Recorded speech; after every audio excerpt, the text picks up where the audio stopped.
Welcome. Oh wait. Welcome back, everyone, to Final Fantasy Void Omnia. I'm your host, Ryan Seacrest, and I'll be your host. Wait. I am your host, and welcome. Last time we left off, our players they had just gotten off their vacation. They just spent about 2 weeks doing their own thing.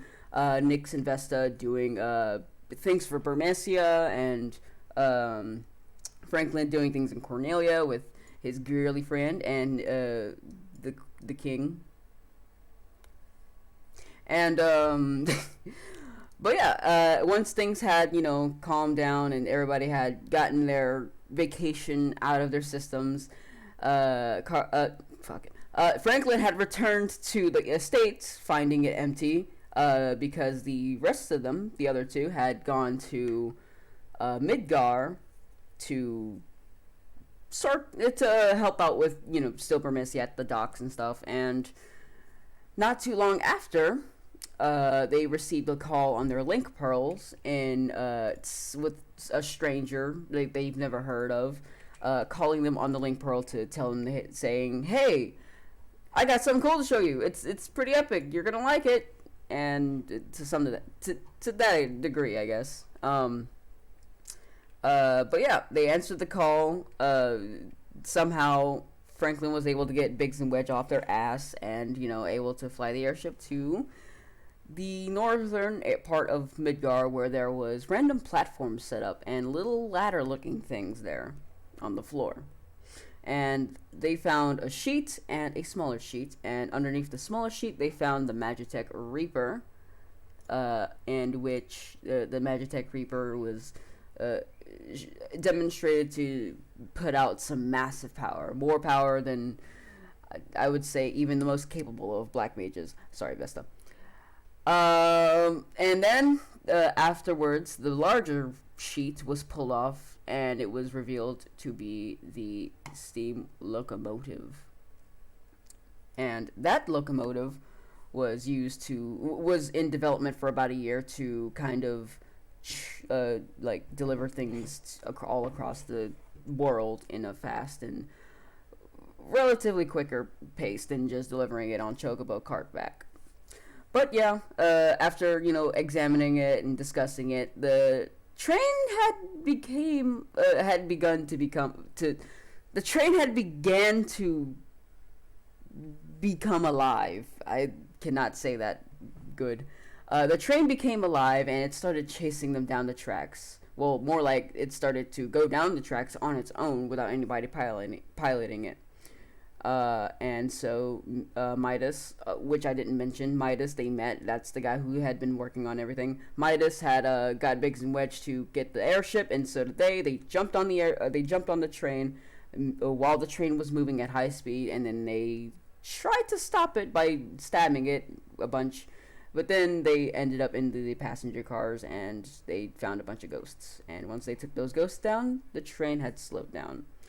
Everybody kind of finished off, with relative, not too many scars, except for Vesta, who got blasted in the air. But other than that, that is where we left off. The train, Midas had put the train in reverse, and the train started moving backwards back towards the station. And that is where we are now. And so, you all are on top of the train. Vesta, you are on the coal. Well, no. You're on the flat parts. You kind of went across the coal. So here, let me pull up the graphic that I had last time. Boom. And surprisingly, you all stayed, the tokens stayed there. Usually they would disappear by now. So yeah, Midas says, "Man, I hope everyone's alright."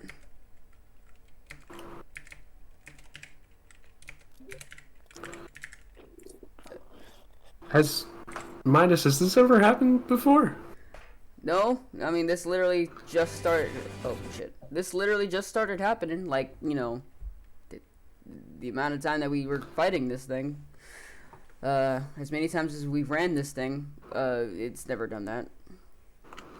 Have you ever had any inventions that seem to gain life like this? Nope. At least not. At least not with someone controlling them. Magitech Reaper, I guess you would call it being alive, but it never been controlled on its own.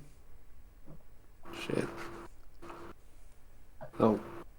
I think we're alright. You guys alright after the train stopped? You guys good? I'm a And little better, banged but up. yeah. Wait, say that again? Sorry, I couldn't hear. I've been better, that's for sure.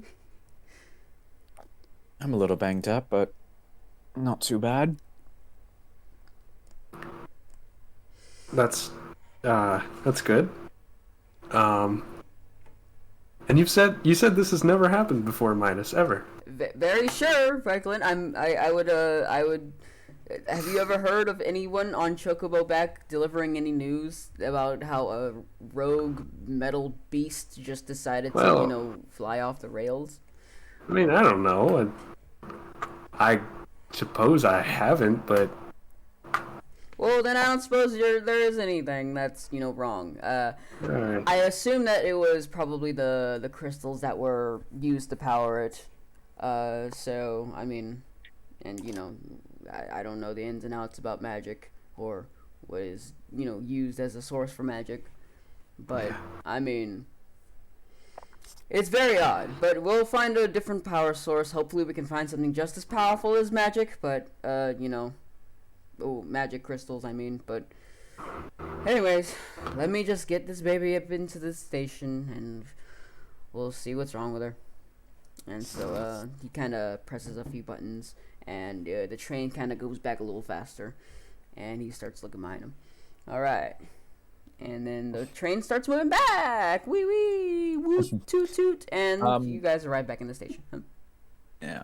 While Midas is kind of talking, Nyx is going to go over to, I guess, what would be the coal bin and grab. And then I'm guessing that's kind of where all the crystals are to kind of like power the locomotive. Mm-hmm. Yes, the Or- little car that has a bunch of the coal and stuff. All right, so Nyx is going to go over there and grab one of the crystals and pocket it in his bag. You're gonna do this in front of Midas, or you want to do this? Oh yeah, oh. No, I'm not trying to be sneaky right now. Oh, okay. Damn. He's be like, oh, what are you doing there? You saw how this train came alive. Are you sure you want to take one of them? Don't worry, I'm not going to use it for any machination. It's for a research project. Uh-huh. Well, just don't run anybody over with it. Again, I'm not going to be putting it in a machination. Don't chuck it at anybody, all right? And he starts putting it, and then he puts it into reverse again, and he starts going back even faster than before. Mm-hmm. Which, I- oh, sorry. Yeah. As he does, I'm going to turn to Franklin and Vesta. I'm going to be like, mind if I speak with you two in private for a sec? Yeah, of course. Of course. Is Evangeline there too? Still? Yes, Or... her spear is she just took her spear out of the train. All right, I'm going to pull her into this as well, and I'm going to move a little further away from Midas to kind of one of the cars and close the door. All right, yeah, you go into one of the little passenger cars you guys were fighting the ghosts in, and the door closes. What's up? So, I just had a thought when Midas was talking. He said that something about the magic, the crystal, and how that might have been the reason why this ended up being possibly possessed and acting on its own. Mm-hmm. Doesn't that almost ring a bell to you, to something we've heard about? Are you referring to the Dragon Queen? We know she's a machination. We know something went wrong to give her some possibility of sentience. I'm still not going to entirely admit it, but depending on what her power source was, it could have been something similar to this. And pulls out the crystal, crystal that I took from the coal bin, and I go, if that is the case, I need to get this back to the Pendrick estate for my mother and for my brother to take a look at this and hopefully see what exactly happened. Yeah, that's probably smart. It's not a bad theory either. That's the only one that we've got at this point. It certainly lines up with when we went to the world of darkness and saw the estate, crumbling, and that the tower's crumbling as well. So it's not out of the realm of possibility. She took crystals from the tower somehow. Or that even whatever power source she had when Amon first constructed her, it could have been one of the crystals from their tower as well that, I don't know if it got corrupted or if it was something, but if this can give us an edge against the Dragon Queen, we need to definitely keep a closer eye on the distribution of these crystals. Yeah, you're right about that. But do you think then, if these... Do you think she was given these crystals then? Like the crystals were handed to her, or she took them of her own decision, or is someone controlling her? There's too many...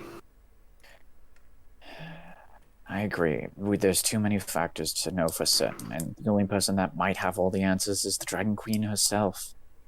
But without being able to ask her directly, without provoking any opportunity of an attack, though to be fair, I would probably shoot her first. All we can say is that there may be a possibility that she is somehow tied to crystals like this. And if that possibility is for certain, we need to know.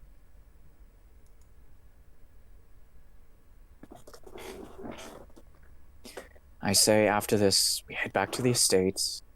I get my brother and I get my mother to take a look at these crystals.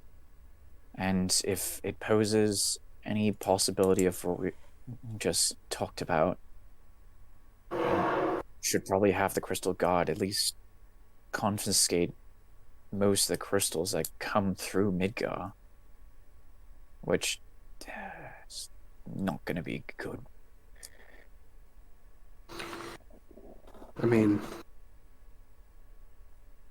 Yeah, that makes sense. That's smart. And if we... I was going to say, if we're able to find... I was just going to suggest that, if we were able to find, who or what she's getting the crystals from, that definitely, gives us an advantage. Well, the fact is that she's from that version of Elian, which means we can only estimate what exactly went down on that end. Plus, with the notes from Imon's journal, we can make as many deductions and possible hypotheticals as we can, but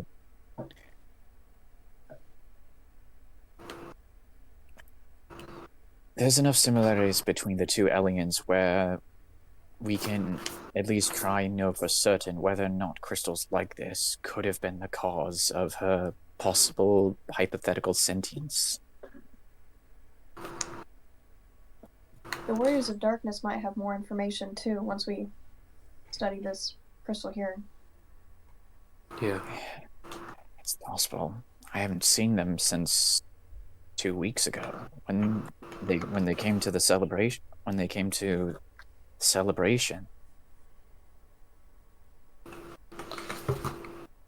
Can't imagine it's the last time we'll be seeing him. Yeah. I think not, but the only person that would have known for certain how this could and could not have worked is Artemis, and she's gone.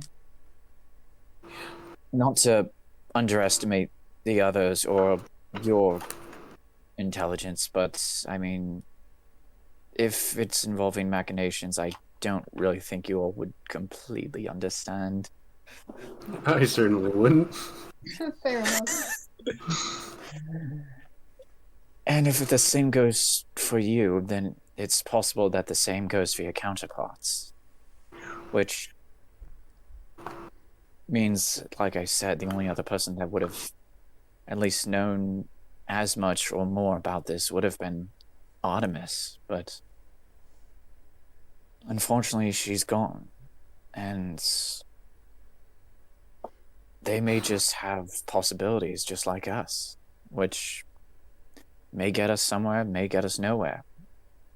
I just wish I could speak to someone that would have a more certain understanding about this than I.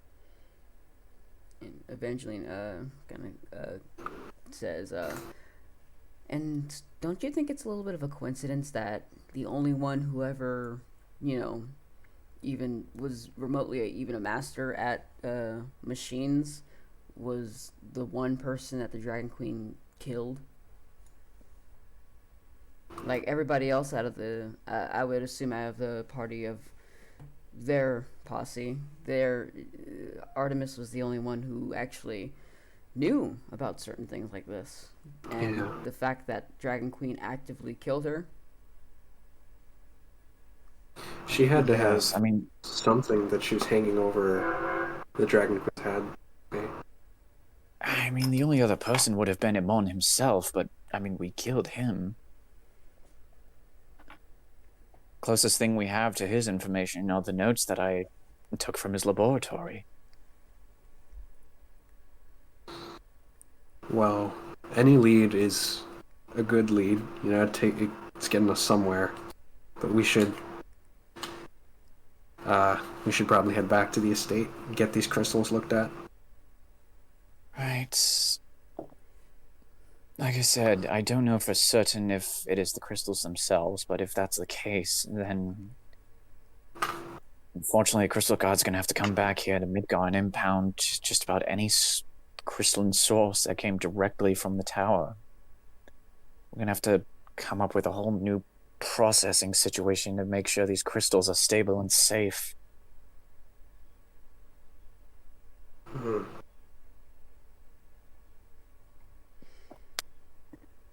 Which means more paperwork for me.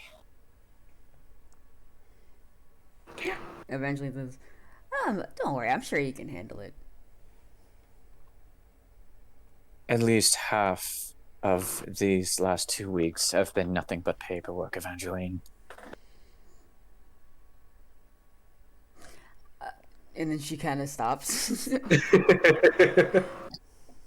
I'll admit, I had no clue what I was getting myself into in terms of the diplomatic and the amount of paperwork and the amount of scrutiny I have to go through for each document.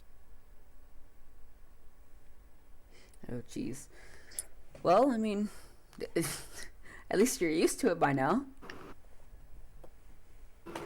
I don't even think my father was used to it, and he's been doing this for years. Being a Pendrick sounds nice. And as she says that, you can hear the it's not really a horn, it's more of a whistle. You can hear the whistle blowing. The woo woo. And you hear Midas's voice. All right, we're here. We've arrived. I open the door, step out, and I go, well, let's just hope for the best. Yeah, there's not much else we can do. Estate? And sorry. estate.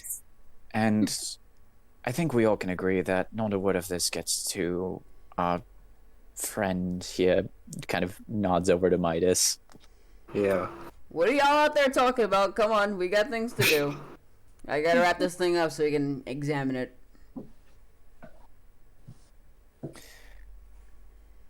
I nod, go over to Midas, and I go, well, as I said before, the Pendricks are more than willing to fund your local projects and hopefully more Magitech suits like your Reaper, but at this point for more humanitarian purposes. Until then, I would also like you to not use these crystals as, if you can, until such further notice that we can say that these are possibly safe or not. Well, that would put a whole hold on our mass production. You sure you want us to stop it now?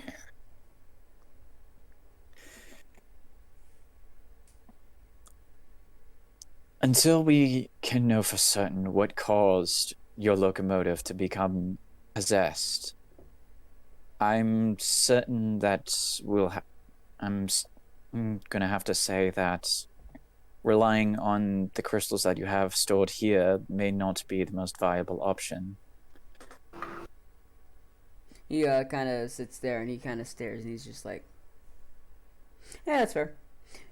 Anyways, are we gonna leave? Until then, we will leave, and I will say that if you need additional researchers to help with a possible alternative solution, to feel free to contact the estate and let them know that I gave you the green light for additional resources if necessary. He nods and says, awesome, thank you. With that, I head out and I go, all right, let's get to the estate. Let's do it. All right. And yeah, so after you guys climb off the little barge thing that's outside of the little cart, you all, Midas, I almost called him freaking Sid for a second. Midas takes the little sheets that he had before, the tarp, and he kind of throws it over and kind of covers it back up, and he taps on it and says, tink, tink, tink. Well, looks like you don't get to fly for a little while, but don't worry, I'll get you up and running soon. And he just kind of walks off. And he also walks over to the Magitech Reaper, and he kind of throws his tarp on that as well. And he said, before he does that, actually, he kind of, does a little. He hops into the actual Reaper itself, and he kind of does a little bit of a button press, and he hops back out, and he kind of puts his hand under what looks like its ass, and you can see it pops out like a little blue crystal. And then it starts to pop out like 2 more of them. And then he hands them over to you, Nyx. And he says, alright, these were the crystals that were powering this little guy. I'll take him and also pocket him. Alright. And he says, alright then, good luck now. Plus, how many crystals from the Reaper? 3? Yeah, just 3. 3 Reaper ass crystals. Yeah. 3 Reaper shit crystals. Awesome. And Sid says to you all, Midas. Oh, fucking Midas looks to you all and he's like, right then, now I've got my own business to attend to, explaining this whole thing, because I'm pretty sure nearly the entire goddamn continent heard the whistling of a train, or what sounds like a dying eagle.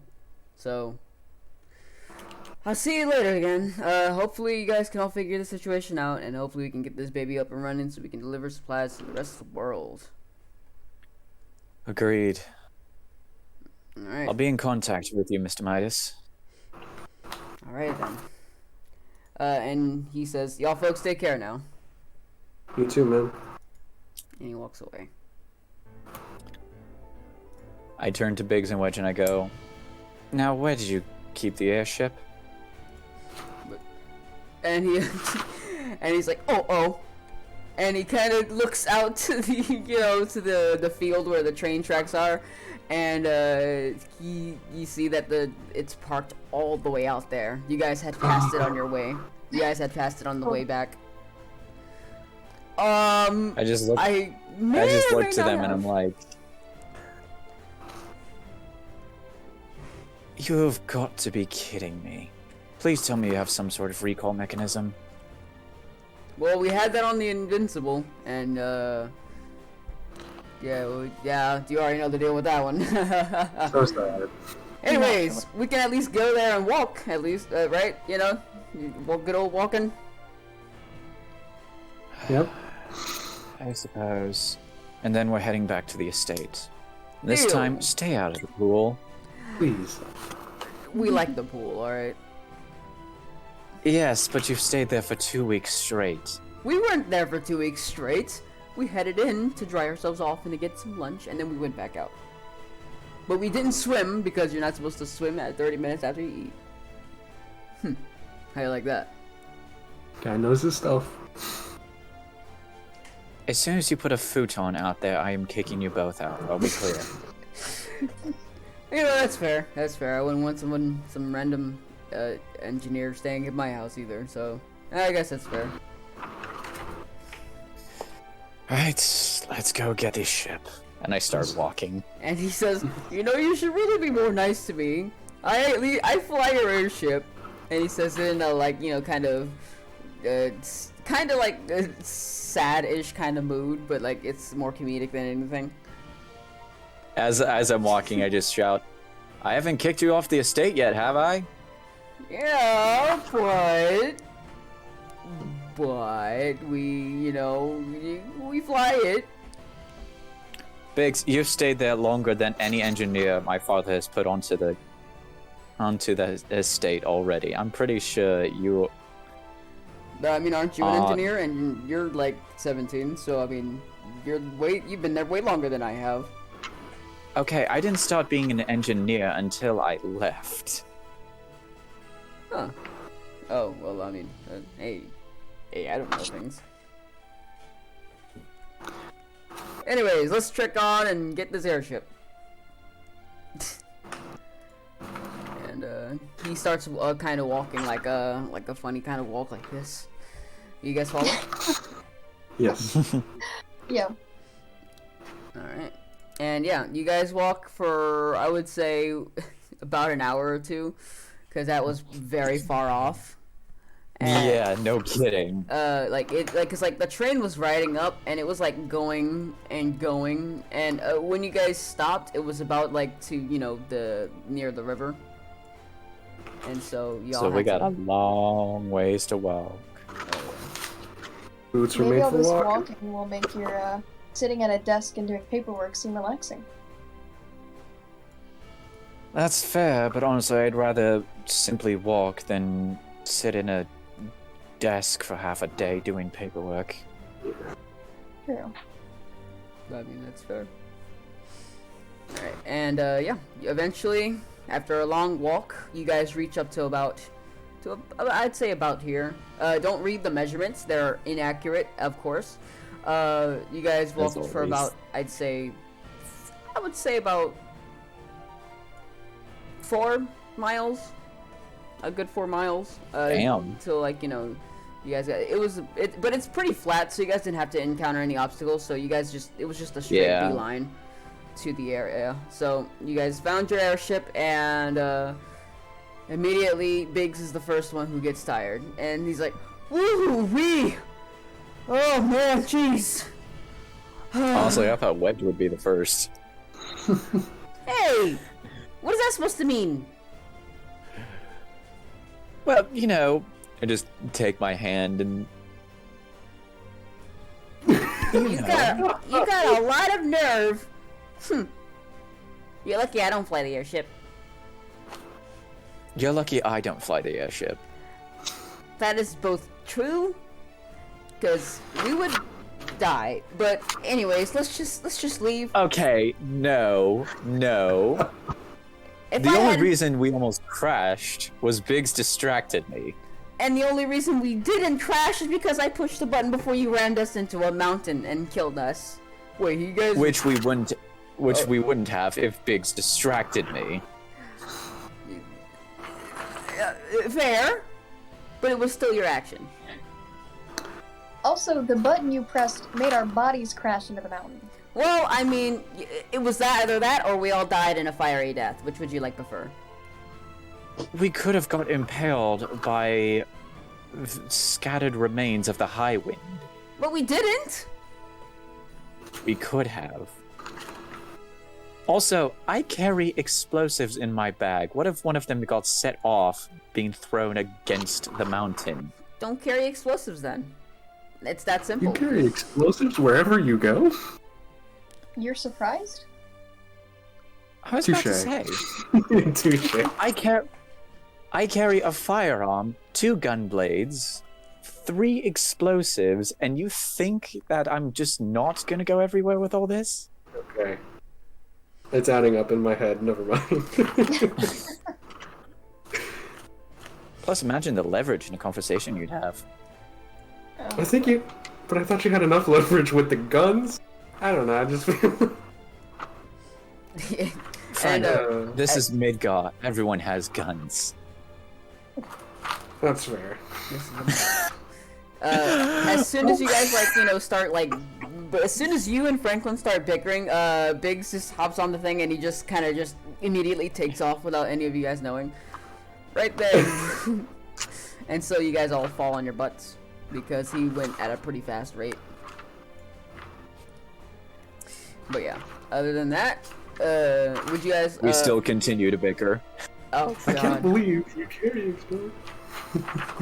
You Franklin, we've known each other for months. How did you not realize this? I had explosives when we first met. I haven't, I didn't check your bag. I guess I just thought guns and ammunition would be enough.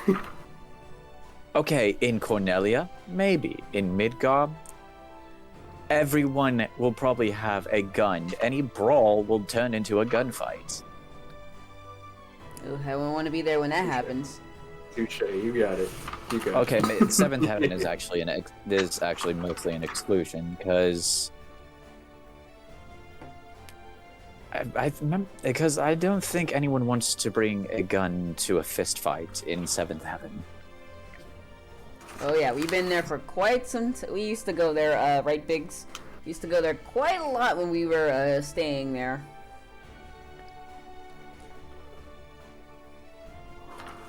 Oh yeah. After a while though, you all land at the front of the estates.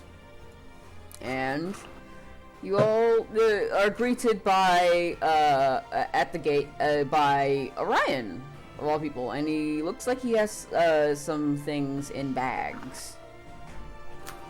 Oh shit.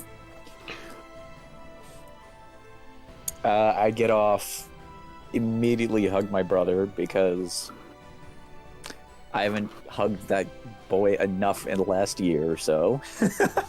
Hi. What, you thought I was gonna scold you? No, I just wasn't expecting this. You're my brother, Orion, and I love you. Of course I'm going to hug you. No. And, Also, I have something that you and Mother might need to actually look into. Of course. I knew it was something. It's always Okay, something. that's not the reason why I hugged you, but some things came up while we were in Midgar, and Let me stop this you might right actually- there. Let me stop you right there. I need to tell you something. You and everybody. I am going to be leaving the estate for quite some time. What? What do You see, it's not by, choice or anything. I mean, it's to do with everything that's happened in these past in these past few months. What with the world going, to complete shit, and the Dragon Queen and everything, whoever she was, and the Crystal Tower going down under.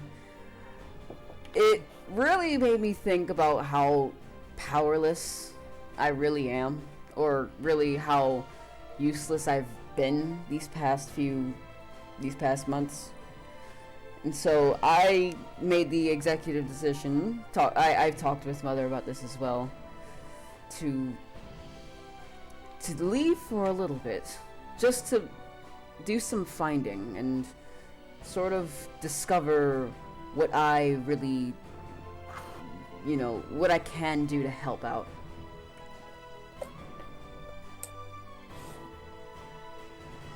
Nyx is going to sigh, put their hands on both of Ryan's shoulders.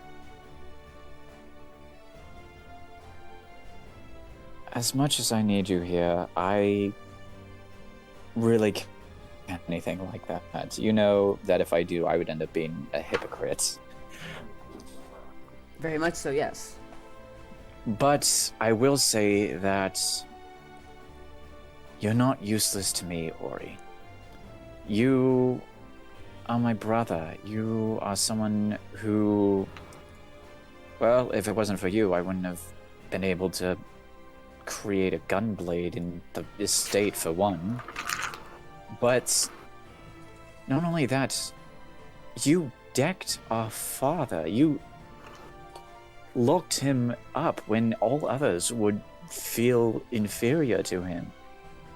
You helped me gain the courage to stand up to him myself, to be where I am now. But I, of all people, do understand the idea of trying to go on a journey of self-discovery.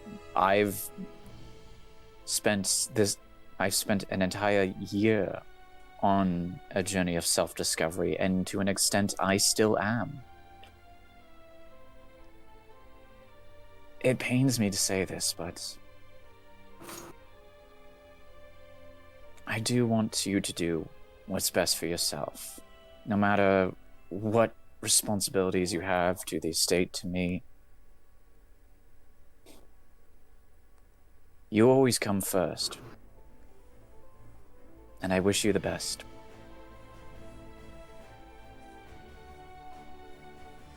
Thank you. And I really appreciate it. Again, I would be a hypocrite if I said no. I really appreciate it, and I really do feel like I've learned quite a bit throughout the time that both you were gone and the amount of time that you've been here as well. But I really appreciate it. He kind of just turns away and he's just like, Are you crying? "No, I'm not crying. I am." Is he actually crying? He is actually crying. I give him another hug. Oh. And he hugs me back. Ryan, we're twins. I can always tell when you're fucking crying. I'm not crying. I'm not crying. Shut up, you're gonna make me cry too. I'm not crying. And he starts like wailing like a little baby. I hold him and pat his head, and I calmly shush him, and it's just like, it's alright, it's alright. I won't be gone for long, though. Hey, take as much time as you need. The estate's gonna be here when you get back. Right then. And he kind of he says, "Oh, I did have something I wanted to give to you." Oh god, it's not paperwork, is it? No. He reaches into his bag. And he says, "Do you remember when we were really, really young, and Mother would, well, at the time we really didn't think much about it, but our mother used to come into our rooms and read us some stories. How could I forget? Well, I've had this one. I've been holding on to this one for a little while, and I thought that I would give it to you. And he hands it to you. And on the cover, it is listed as Eternal Wind. That's an old story, and the reason why I've even bothered to even dig it up is because of a certain particular person that appears in this book. For some odd reason, the cloud of darkness appears in it. What? Yes. And so that got me thinking. Something is definitely going on with the Dragon Queen and her sort of, and her, I would say, fiends. That's one of the reasons why I'm leaving as well, to dig into this a little further. And so I thought that you, with, your clever detective work, could dig into it a little bit and see what's up and see how it's even possible that something fictional could even exist in this world. I take the book, and then I also take out my pistol, and I sort of lay it on its side where the engraving Eternal Wind is on the side of the barrel. And I look between it and the book, and I go, why didn't you tell me you had this sooner? Well, like I said, I'd never really thought much of it. It was all until you came out of the tower and you fought, after you had fought her, and then I know you've mentioned it, but it took me a while to figure out what that rang a bell. But once you came out of the tower and everything had settled down, I decided to, investigate even further, and that's what I found. It was an old children's book. Was this in the library?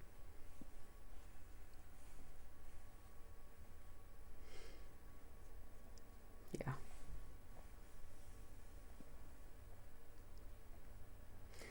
But yeah, that was it. So think of this as like an old, gift from the old lives that we used to have as children. And also a gift in the sense of furthering our progress in figuring what the hell is going on in this world.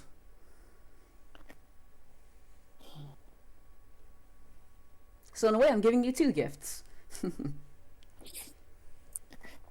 I'll see what I can dig up on my end, but I hope that you can take care of yourself, Ori. Oh, don't worry about me. Before you actually came back, I had spent some time in Narsh, just, going over a few things.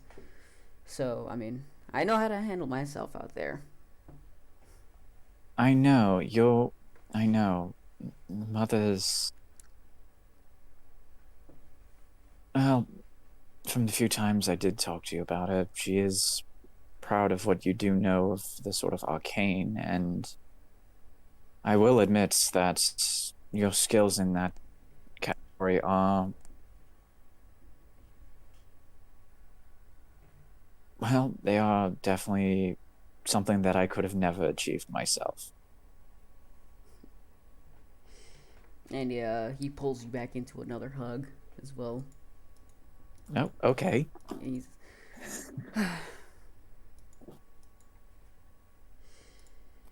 Gosh. And he pulls away and he says, well, hopefully you can find something out. Same with you. Right then. I guess I'd best be off. Walk tall, Orion. And he turns around and he, well, not really turns around. He kind of walked past you guys because you were at the gate and he was at the front, and he just walks forward. And then an eagle comes down and picks away his head. I'm just kidding. No, I'm just no. You've already given me enough trauma. No, he just walks on, and then he's like, and for a second there he pauses, and then he comes back to you and says, "Okay, so I don't know why I thought I was just gonna walk there. Would you? I need to grab. Does any of you know where the chocobos are? I need to grab one of those because I can't walk everywhere." Take the airship if you need. Just make sure that it gets back. I can't fly an airship. You won't have to. And then I turn to our fellow engineers and I go, Biggs, Wedge, No. make sure my brother gets where he's going. And then once you drop him off, come back. Right away. And he says, "Where to?" And he says, "Just to Narsh, the nearest place." Right then. We're off. And he said, you see Biggs kind of sluggishly get up on the ship. Let's go. Do this for me, Biggs, and I'll tell you how the jacuzzi works. Yes. And Orion hops on, and he, as the airship is kind of like lifting up off the ground, he's just waving at you. And I'm waving back. Alright. And yeah, the entrance to the estate is clear now. After waving my brother off and rubbing the tears out of my eyes, I sort of smile and I go, and kind of turn back to everyone else and go,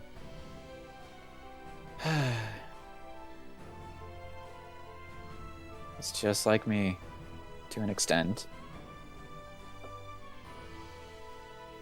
Quite literally, Evangeline says. Considering how you guys, how he's leaving the estate as well, so I mean, I guess that works out. she's Well, saying I mean, this. we're also twins. Oh, and that too, yes. She was saying that more of like a sarcastic kind of. Cat. No. Anyway, well, seeing as Orion's going to be out of the picture for a bit, guess the only other person to turn to about this crystal problem is my mother. Right then, shall we? She says.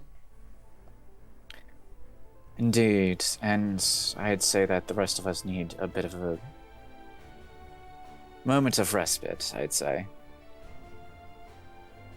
Oh, speaking of respite, Franklin, she points to you. Yes. You never actually did tell us, you know, what you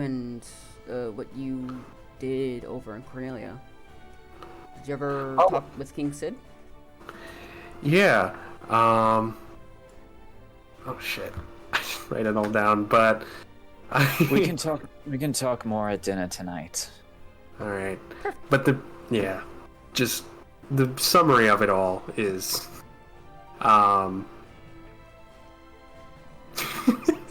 What and I was say it for dinner, I can't Frankie? remember it. Yeah. She says to you. She pats your head as well.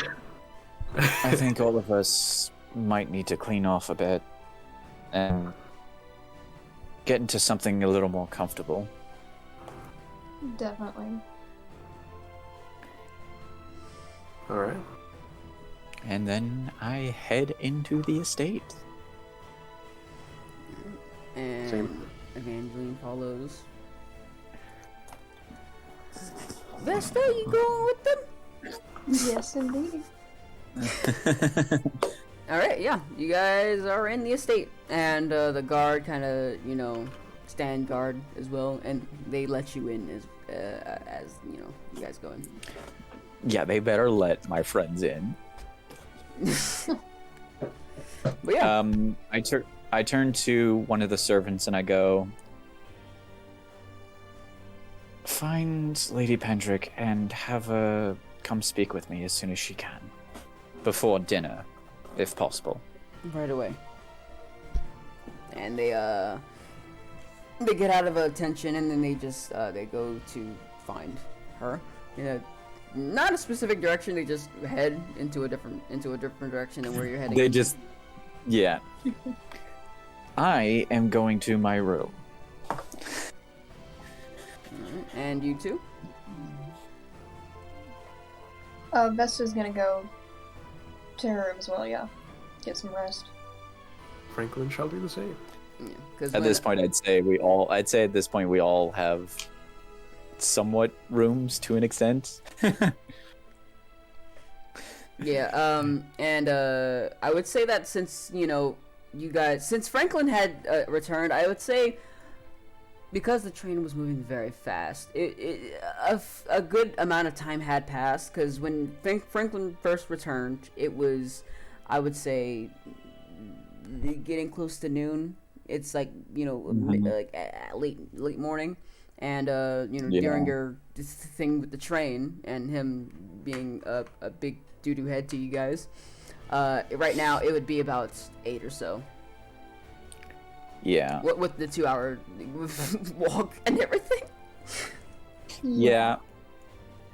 Yeah. But yeah. So you guys head up into your rooms, and you all sleepy.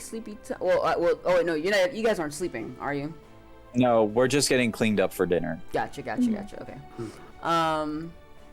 And yeah, easy enough. I'd say about 30 minutes goes by. Everybody's getting dressed. We'll start this one off with Vesta. What will Vesta be doing?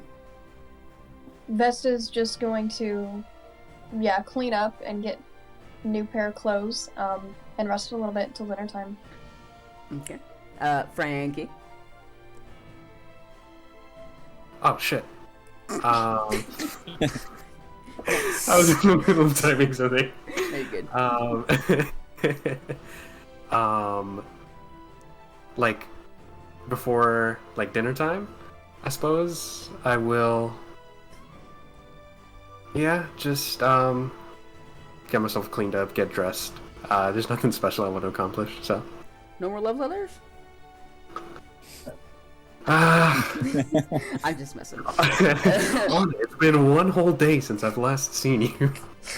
Yeah, she casts a message and she's like, "Where the fuck are you at? You haven't returned." But yeah, you're just chilling and. No, Chocobo's missing. Wait a second. I'm sorry. Don't worry about it. Okay. Don't worry about it. Right, well, Carlo got it. That's all that matters. God damn it. But yeah, and for you, Nyx, what would you be doing before dinner? Like everyone else, clean up, get into some kind of more comfortable clothing instead of the adventure gear that Nyx is enjoying to wear outside of the estate. And then, probably speak with their mother, hopefully. Yeah, they do. The guard does end up finding your mom, and she does end up, you do end up finding her. Yeah. So I'm gonna talk with my mom first, and then go. Alright, normally I would have approached Orion with this, but he's off on his adventures, and honestly, you're the only other person that I can think of that has more arcane knowledge than I do. And this, I believe, is more a matter of the arcane than any machination that I can think of. I pull one of the crystals from my bag, and I go, I need this studied for any possibility of turning things either possessed or sentient. I'm not entirely sure, but I was with someone today who presented a wonderfully interesting device machination that might help support our business, and it ended up possibly getting possessed and going off on its own, and we had to stop it. I think this crystal is the cause of it. That is an odd thing. Yeah, I'll take one of your crystals off your hands, and I can present it to the people who do study things like that. Though I would recommend you taking it to someone who is more, I'd say, knowledgeable in sort of the way magic works. And that I despite what you might think, I'm not one of those people. You're better at it than I am, and to be fair, I've only been in charge of the business for 2 weeks, and I wouldn't have gotten this far without you and Orion. Take it to whoever you think is necessary, and if what I believe is certain of these crystals, then we're going to need to take some drastic measurements in terms of distribution. Right then. Alright, I will make sure to get this over to them, and we'll let you know what things we might find. Thanks, Mom. No problem. Well, she doesn't say no prob, because no one says that. No problem. Just imagine they're just using abbreviations for everything. No. But she turns, as she, leaves your room and stuff, she turns back around and she says, "Oh, might I also suggest taking those to Ravenaster?"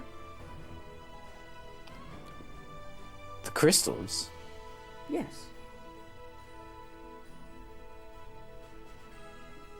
The home of the... What else? The home of the Black Mages.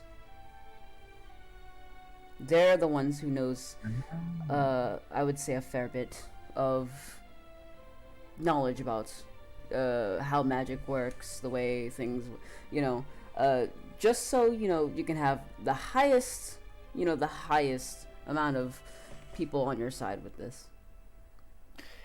Well, if they even agree to talk, I've heard that Ravenaster can be a little touchy. Oh, yes. So I would say be very cautious and just, try not to mention try not to mention anything about the rest of the world. And just say that you're a fellow traveler or of such. Well, I mean, I was thinking of offering a business proposition to them as a representative of the Pendrix, but... Huh. Well, I mean, you could try? Because, I mean, they're not really favorable, especially towards us and Cornelia, because, with your father running it and everything, things have gone, to nothing with it. But you can certainly try. And I have no doubt that you would succeed. I'm not as charismatic as you think, Mother, but I do hope at least that my attempt at good deeds have reached the ears of Ravenaster. Right then, I've got to go prepare for dinner. I am going to go see how how things are holding up and seeing if they can actually, if they're finished and ready for us. Yes, I'll be down there in a bit as well. Right then. And she waves and she leaves. Alright. And, I'd say about 15 minutes or so, go by. Is there anything else that anybody wanted to do before dinner time? No, sir. Not for me. Alright. Nix, anything? No, that's it for me. Okay. So yeah, about 15 minutes or so go by, and you hear a bell ringing. Nix, you know what this is, but they have no idea what it is. You, Nix, recognize it as the dinner bell that the chefs ring whenever they're ready for everyone to sit down and eat. Dinner bell, ring. It's like it's not like a cowbell, like a kind of sound. It's more of like a bing that rings throughout the entire estate, and it just keeps going. Like 3 times they hit it. Bing, bing, and it just continues to go on. Would Vesta not recognize this since she's been staying here for 2 weeks? Oh yeah. Oh shit! Yeah, that's fair. Yep. Yeah, it's not like yeah, Vesta. Vesta would. Yeah, Vesta, you would know this is the dinner bell. Franklin, you would not. I mean, guess- in terms of being nobility. Strange bell sound. Yeah, I guess Franklin gonna starve. No, I'm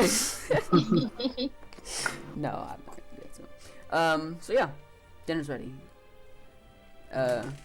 We'll start with Vesta. Vesta, you hear? Get off of the thumbtacks! Stop playing with thumbtacks! Fucking. He's literally playing with thumbtacks. I don't know why he does this. Oh. Yeah, so, Vesta, you hear the dinner bell go off, as, you know, it usually does. What will you do? I will head down to dinner. Alrighty. And, Franklin, you hear a mysterious bell sound going off. It's very odd. Franklin pauses and then just opens the door, looks around, tries to figure out what's going on, and then just pieces it together. He's like, Yeah, you do see Vesta out of the room at around the same time when you open up your door. Franklin will finish getting ready and then head out of his room. And Mr. Nix, Drake, what will you do? Nyx will also get out of their room. This time, instead of wearing their usual adventuring outfit, is just kind of going in sort of brownish red dress pants and a green button up. Oh. You know, I gotta say, you know, while I was like, really quickly off topic, but like, when I was actually like, you know, making your character, drawing your character, I was looking at it. I was like, you know what? You chose a really damn good color scheme for Nyx, because like it's a complementary color scheme and like it works good. And I was like, damn, I didn't know he had a grasp on color theory. Goddamn, all right. But yeah, no. So yeah, you and I would also like to add that you do see when you open up your door, Nyx, you do see what looks like Franklin's head, and you see Vesta coming out of her room as well.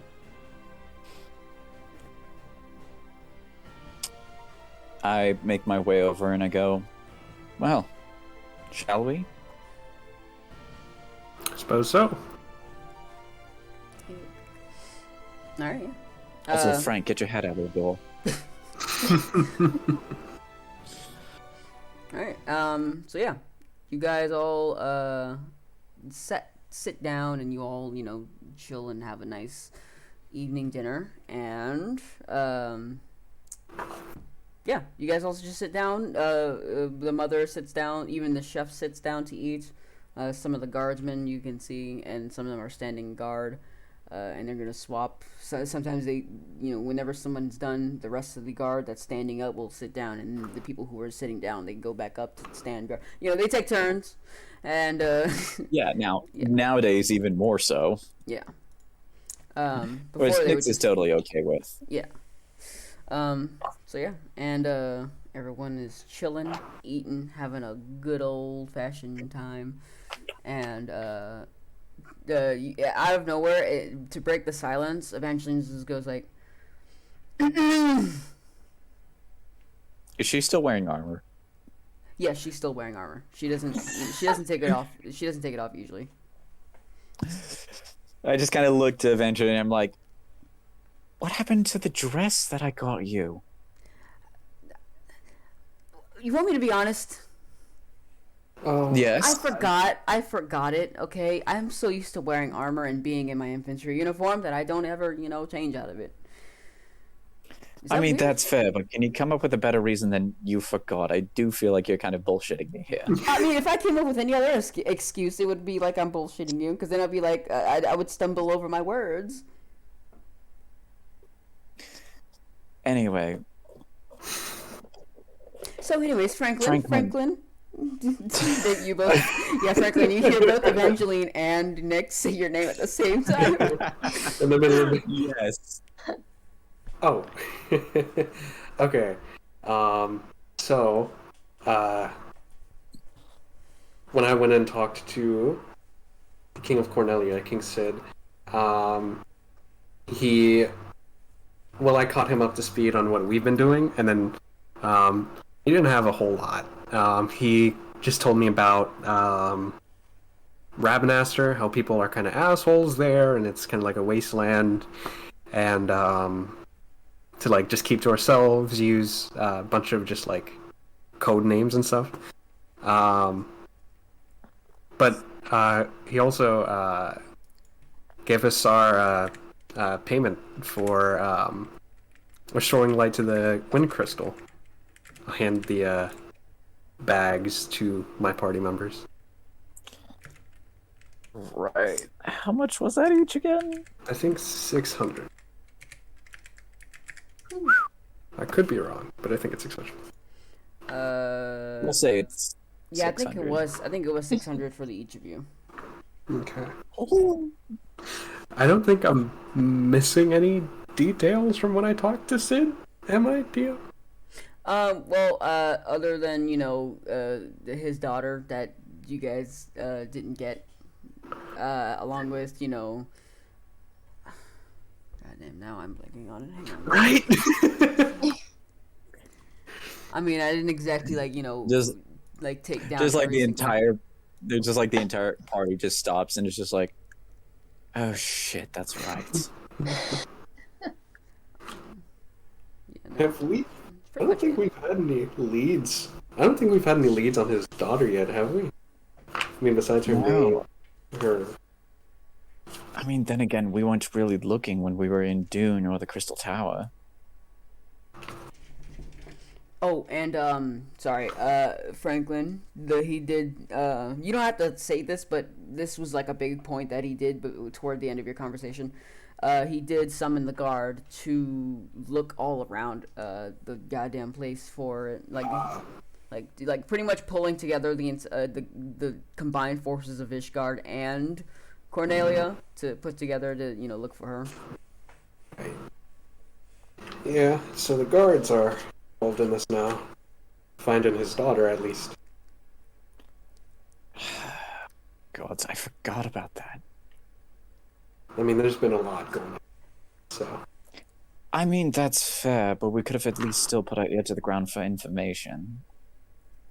We did get a bit sidetracked when we found the Warriors of Darkness. I think that's enough to distract anybody.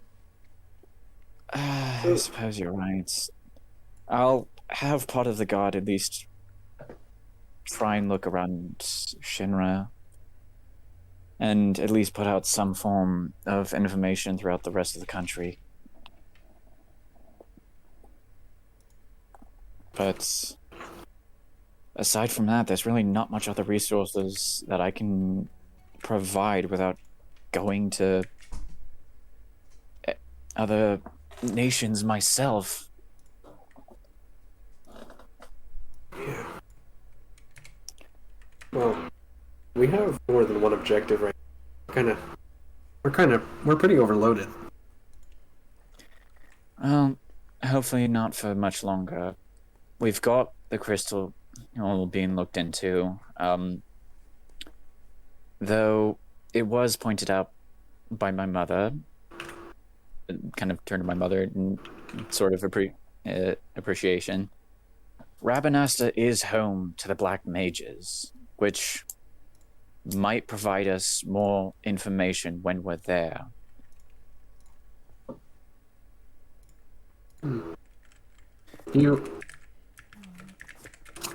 reckon one of them might know something about the princess or the crystal? I mean, whether or not the princess was taken or ran of her own accord, I will never know. But hypothetically, if it is a runoff on her own scenario, which I am all too familiar with, then it is more than likely she would have fled Cornelia and the country itself just to get her name out of the eyes of the public with any certain alley. I mean, sure, everyone throughout Elian may know her name, but when the people of Cornelia or even Ishgard even hear the name, they will automatically think of the princess. Folks in Shinra or even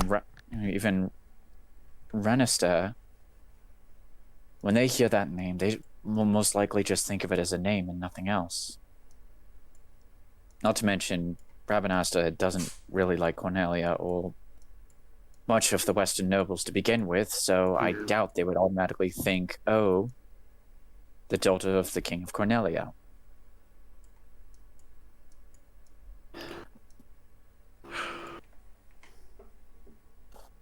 Oh. Our goal right now. Well, I guess our goals right now are we're gonna head to Rabanastre, deal with whatever's corrupting the, I think, Earth Crystal, right? Earth? Yeah. Deal with whatever's corrupting the Earth Crystal. And then do we want to have the princess take like a, I mean, because we're after these crystals. We can like have these two things running along at the same time. We can look for possible clues when we're in Rabanasta, but like I said, the scenario I came up with is nothing more than a hypothetical. I do not know for certain where she may be. I do not know for certain whether she was taken or whether she decided to escape and run away on her own accord.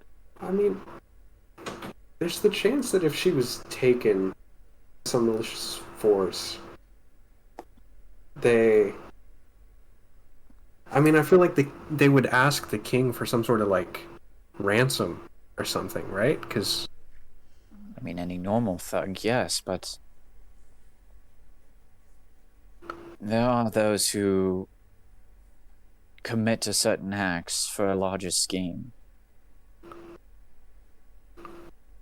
And the princess may just be nothing but a pawn in an elaborate game to topple the foundation of Cornelia.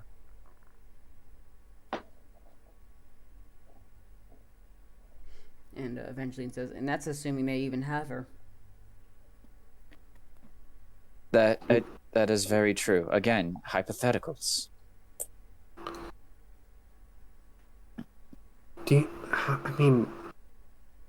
Something I feel has to like link all of this together. You know what I mean?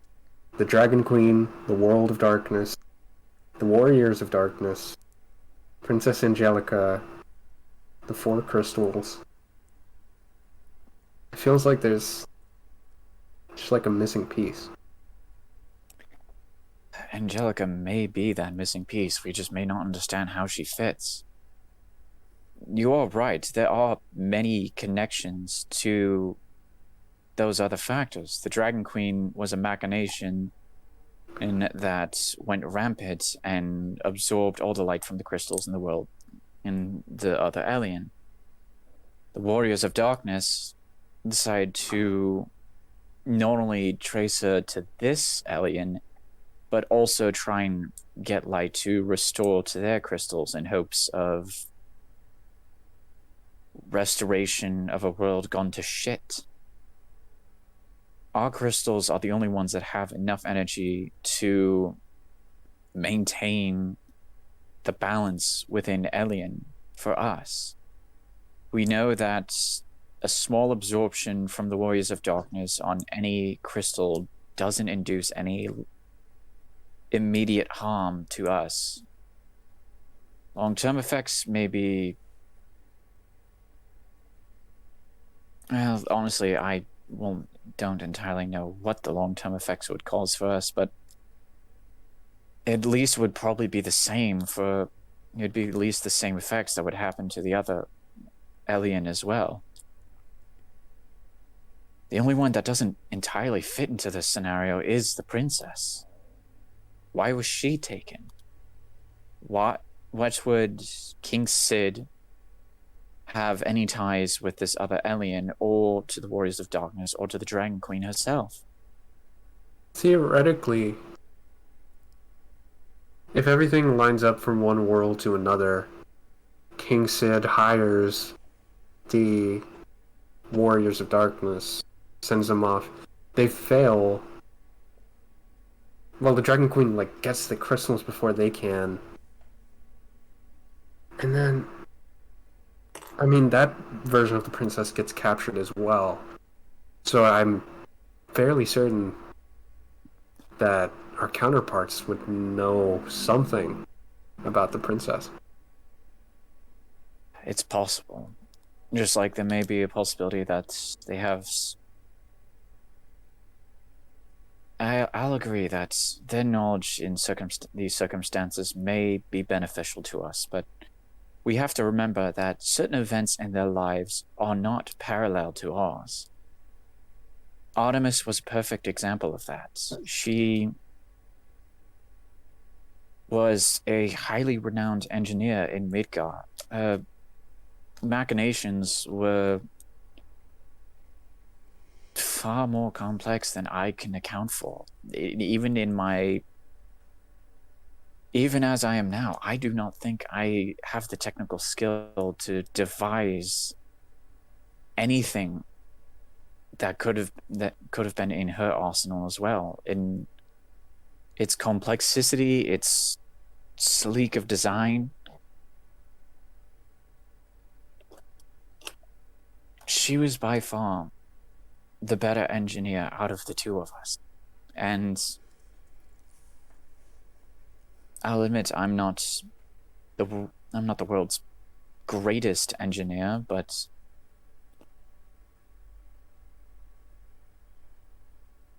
so then there's a possibility, 100%, of deviation in the second world. So not everything's the same. Do you think that...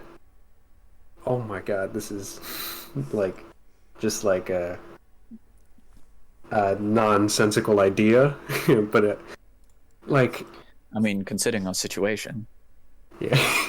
But do you think that... there's obviously the possibility that the Dragon Queen gains sentience from one of the crystals. Someone gave it to her, or she took it. But I mean, I was gonna suggest, do you think that what's powering her is a soul? she was devised originally as a machination. But sure, they may seem like they're real, but they don't have thoughts. They don't really have feelings. That the idea of true machination sentience has always been a hypothetical scenario for engineers throughout all of history, but it's never been proven. It's considered almost to be impossible. That's true, but when we were fighting Midas's train, it felt like there was some energy, some undead presence inside it. I just wonder if somehow some soul is... the same thing happened with the machine that was the Dragon Queen. It was originally just a machine devised to do one thing. Some outside force comes into it, influences it to do another thing. Steal the light from the crystal. And I don't know if that's possible. Sorry. To that extent... Sorry, 1 second. You're good. To that extent, Franklin, the way things happened with the locomotive in Midgar, I'd say that was more along the lines of possession in comparison to sentience. But be that as it may, it is almost very difficult for anything undead to try and possess a non-living organism. I mean, when was the last time you heard of a tree being possessed, or a dandelion, or even a child's toy? I suppose I haven't. But I'll admit, it's more possible than machination sentience, but it's still very, very improbable. But I'll agree that there's something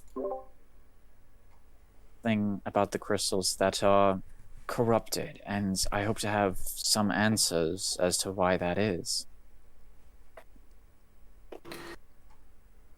yeah. I mean,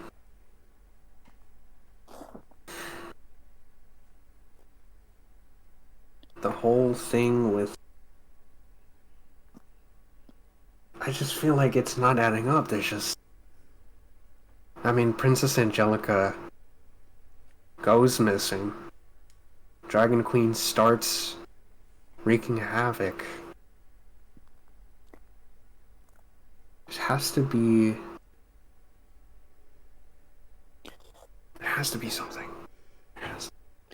And Evangeline, mouth full of food, she's like, might have something to do with that Muhammad attack.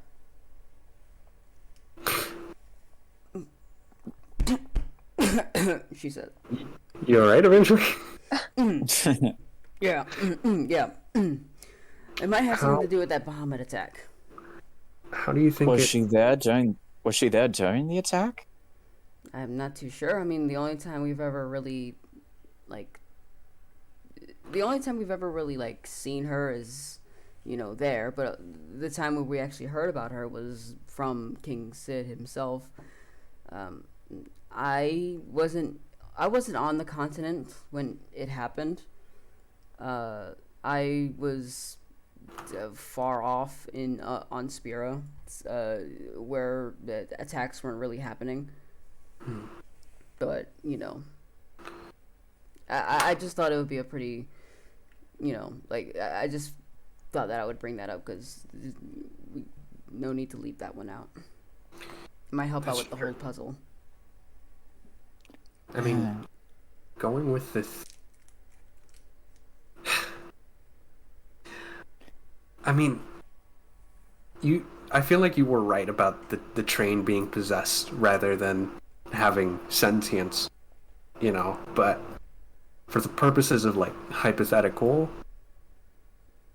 to, run with the theory that a soul can possess a machine or an object, and that soul then be, controlled by another outside force. So, someone controls a soul, puts it into a machine. I wonder if the Bahamut attack is linked to the Dragon Queen because maybe maybe it doesn't just need one soul, maybe multiple. It's a possibility, but if that was the case, then why not have the Bahamut attack in one of the Guardian cities where the crystals are being kept? Why in Burmecia? Why not in Dune? Or why not in the Crystal Tower? Why not at Rabasar? Well, I mean, the attacks did really happen. It wasn't just in Burmecia. It was in Cornelia. He struck every pretty much every major city across the planet. They struck Cornelia, Burmecia. They struck Ishgard and a couple of other smaller ones. But Burmecia was the only one that remained scarred. Yeah, because it had pretty much. If I'm at least knowing this correctly, Burmecia has a pretty wide a pretty large poorer or less wealthier kind of population. It's very rare that you see nobles in Burmecia. I suppose that is true. And unless unless Princess Angelica had some ties to the crystals, then honestly, the Bahamut attack may be our only possibility of a connection. Vesta, you I was just gonna say, Franklin's idea sounds crazy, but we can't really rule anything out at this point. We don't have enough information to be sure it's not possible. well, you were in Bermesia when the attack happened. Do you recall anything that happened? Like before then, or anything afterward? Go ahead and roll me a history check to recall with your memory brain. Depending on, we shall see. If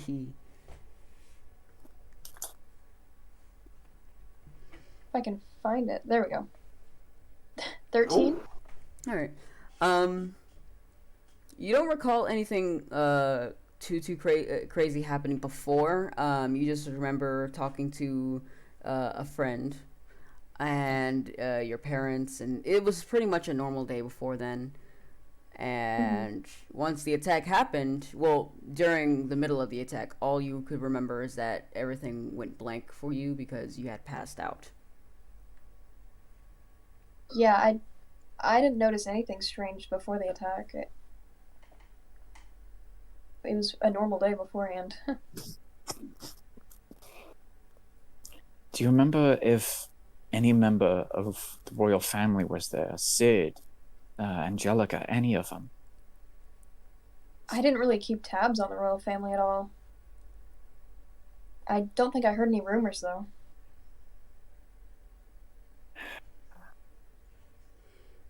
Well, I mean, Evangeline says, well, I mean, I guess on our way to Ravenester, if we do plan to go there, we can stop by Cornelia. That was like, the neighboring city that got hit, and we can question King Sid and see if he can recall anything before Cornelia even got hit.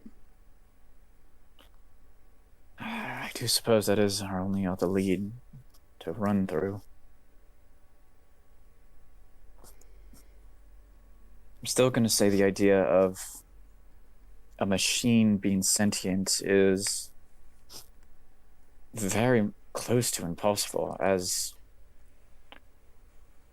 I don't I know I've praised Artemis and her engineering skills, but I don't even think she would have been able to find out a way to do it. I don't even think I could find a way to do it, and I blow shit up for fun. I mean, which is why it seems that the only person who actually who aided in the construction of her as a being was Amon. And we did kill him, yes, but we do have his notes, which thankfully I was able to snag before the Dragon Queen was able to get a hold of them, and, or even worse, they got lost. Did you ever read over the notes? A few glances. Once I announced that I was taking over the Pendrick business, things kind of started to progress more towards that direction, but I still have the notebooks. They're hidden in a safe in my office. Maybe we should all look over them on the way to Cornelia, see if we can glean any information. I'll be sure to grab them before we leave. And Evangeline kind of says, "Oh!" And she, like, in doing this, her fork falls on the floor, and she's like, "Shit!" And she picks it up, and she just puts it back on the table like nothing happened. Do you guys? Sorry. Wait. Go ahead. I just kind of look at her and kind of sigh, kind of lean my head onto my hands, and I'm like, remind me to teach you proper etiquette at the table, Evangeline. It wasn't my fault. It slipped out of my hand, alright? I turn to one of the servants. Get a replacement fork, please. And he's just like, right away. And she continues, But if you recall to when we were actually before we fought Amon, he says that he made it. He when he was constructing the Dragon Queen, he says he was making it with someone. He did.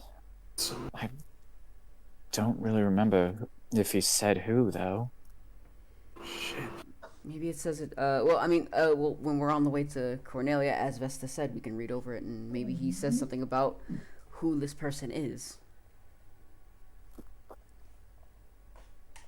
Let's hope so, because at this point, the only decent source of information we can get about the Dragon Queen is from those notes.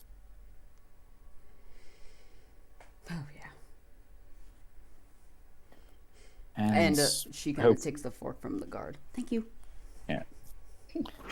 And if we're lucky, may be able to find whoever it is and maybe ask him even some more questions in regards to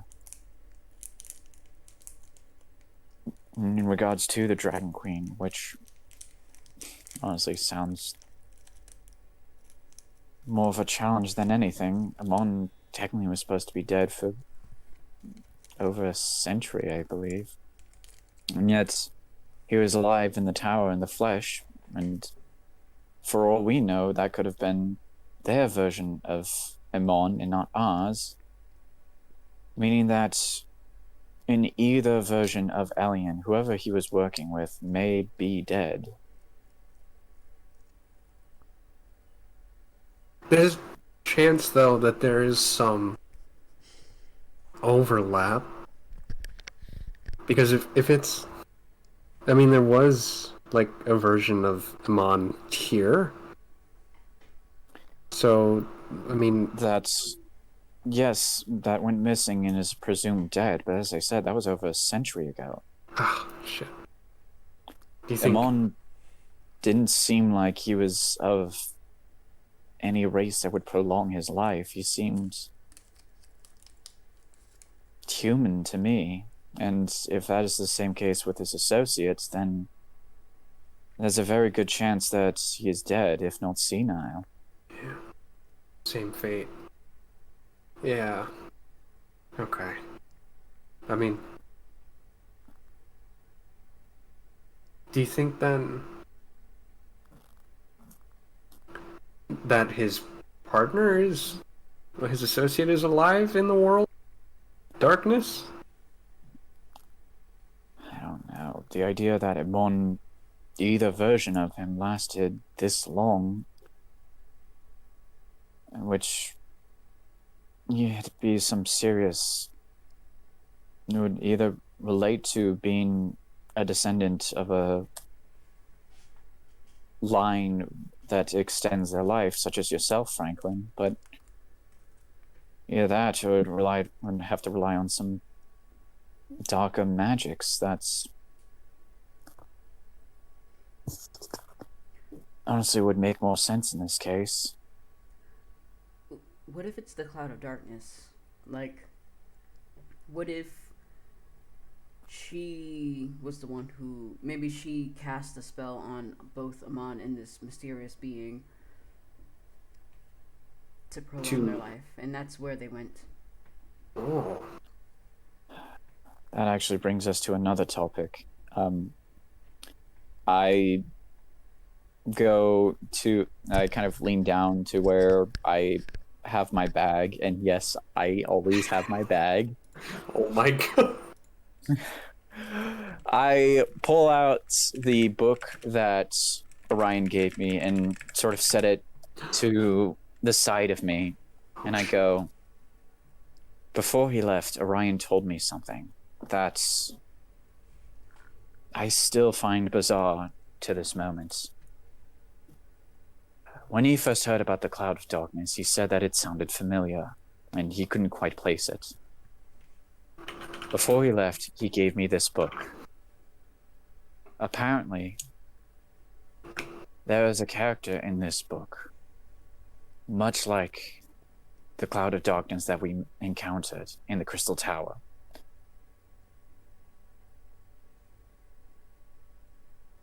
What's even more bizarre is that the title on this book is the same 2 words that are inscribed on my gun, the one that Artemis gave me.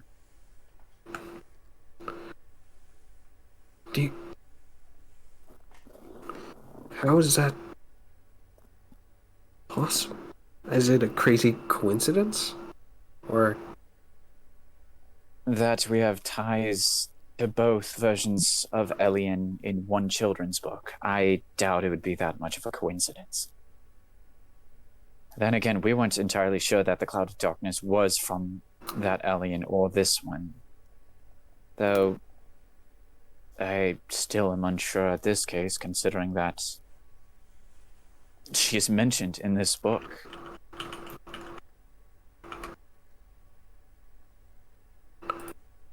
So there's... I mean, there's gotta be some kind of time dilution between, well, not only the Crystal Tower, but then the World of Darkness, which is a given because Amon was somehow alive, but then... Amon was alive, and just merely an hour in that other realm. We spent almost a week here.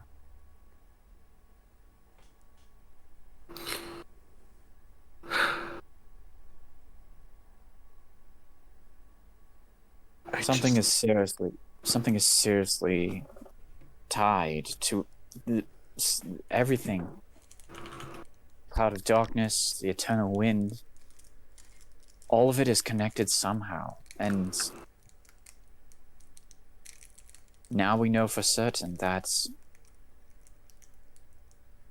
there's some connection to those we encounter and the events here.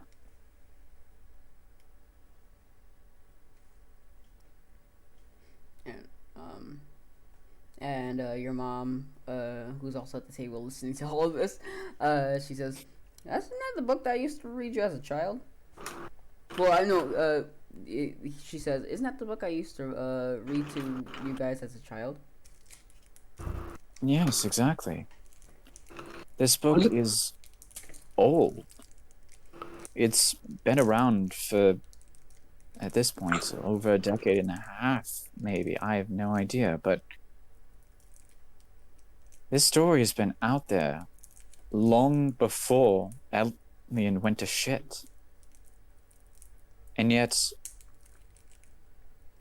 the Cloud of Darkness, even the name Eternal Wind, ties into our quest.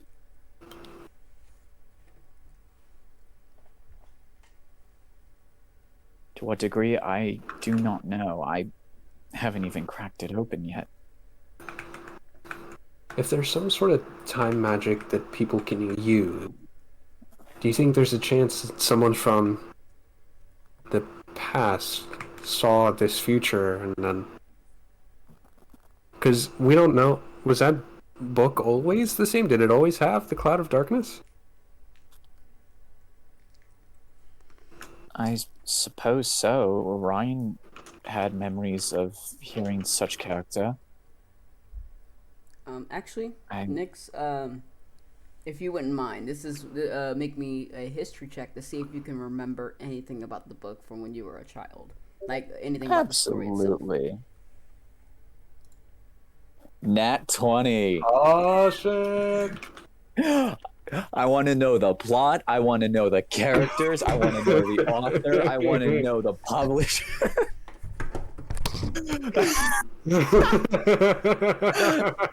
I'm pulling a fucking Will Wheaton here, baby.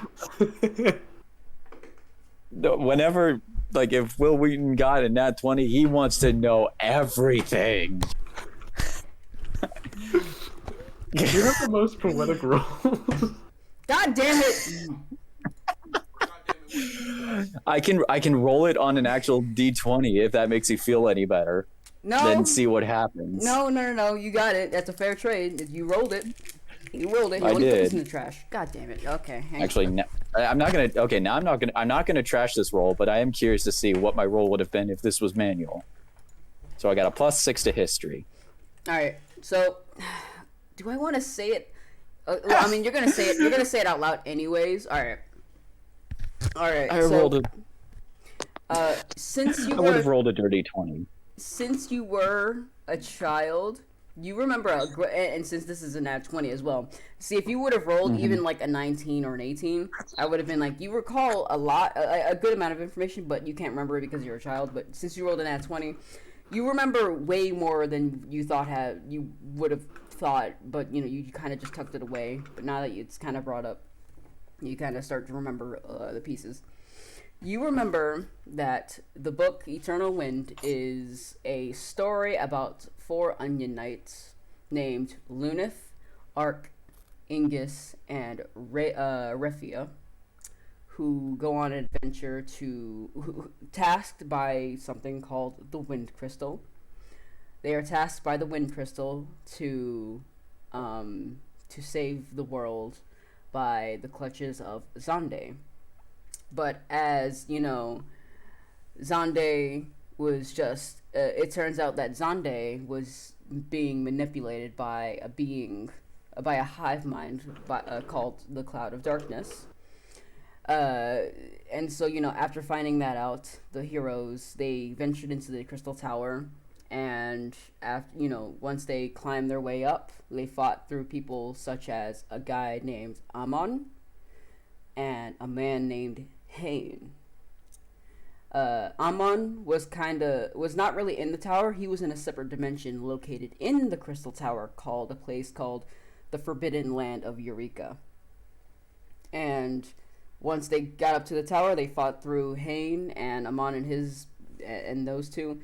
They fought Zande, and after fighting Zande, they went into the world of darkness, fought the 4 fiends, you may have heard of them, Cerberus, Ahriman, Two-Headed Dragon, and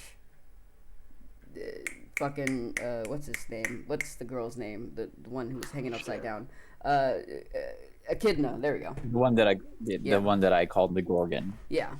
After fighting those 4, the Cloud of Darkness showed up, and they revealed themselves to you. And along the way, after fighting each fiend, they met some people in the world of darkness called the Warriors of Darkness. And before they fought the Cloud of Darkness, they kind of sacrificed themselves to fight the Cloud of Darkness. And after fighting the Cloud of Darkness, the world went back to normal. And So the names of the 4 people were Luneth, Ark, Regis, and what? Luneth, Ark, Refia, and Ingus. Here, Refia. Refia and Ingus.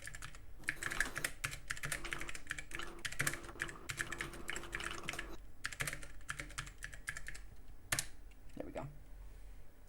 And and you do recognize that it is a part that you do remember that this book is a part of a series of books. So you see, like, after talking, Nyx kind of thinks for a sec, and then just eyes go wide and go, holy shit. What's up? Okay. So normally I blot this out of my mind because childhood and I wasn't really a fan of it, but the entirety of this story, this one in particular, Eternal Wind, I kid you not, we have gone through it ourselves to almost the exact detail.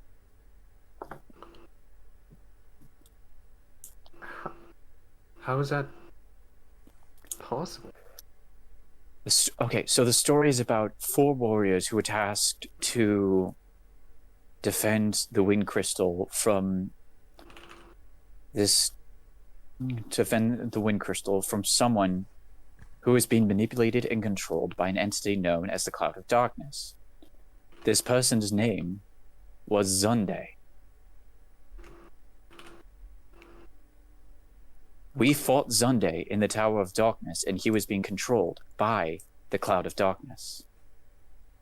Along with that, the story also talks about a fight with a being known as Amon and another one known as Hain. Now, we fought Amon, never encountered Hain, but thinking of it now, that might be the name of his associate. I'll type it in. Not on... Oh, I spelled it differently. Not only that, it also talks about the fight with the 4 demons of the Cloud of Darkness. We all know them. It talks about a group known as the Warriors of Darkness, obviously pertaining to our counterparts. The fight with the Cloud of Darkness. God, give me a shot for every time I say darkness. I look to the servants and I'm like, don't actually do that. Okay, this is gonna turn into a Kingdom Hearts series in a second. No shit. You gotta love Square and their light and dark analogies. Anyway, Nyx kind of gets up and goes, everything in this book we have just gone through in the last few weeks, and you want to know what's even more surprising? This book was a part of a series that I believe came in a set of 4. 4 books, 4 crystals, Oh. 4 parts of a story that we are living. Are you saying this is kind of like a book of prophecies? At this point, I am somewhat certain of it. I see what you did. Someone had prior knowledge of our adventures even before we even went out to do them. Whether they were from the future, past, present, I don't know. But we need to find the other sets. We need to find the other editions. The mom actually pipes up and says, "Oh well, actually they're not just 4. There are multiple. Like there are like at least 15 of them. As far as I know, I only have the 4 stocked up in the library." Oh, you have copies of them. I mean, I have this one. So then you happen to have the others. I have the other 3 with me in the library, but we don't have the others. Like there are multiple books. And I'm not sure how many exactly there are, but I know that there are more than 10. What do you know of the author of these books? I am not too sure. I just saw these in Midgar one night when I snuck out. You know me. I'm just that bad. And I just picked them up, and I thought that, and they were, marketed to be children's books, and so I was like, I guess my children would like this. And so whenever, your father had went to bed, and, wasn't on my ass 24/7, I would come into your rooms and I would read them to you. But mostly you guys enjoyed this one. I don't know why you had such a, such a liking to it, but, this one you really liked, so I read it to you guys over and over again.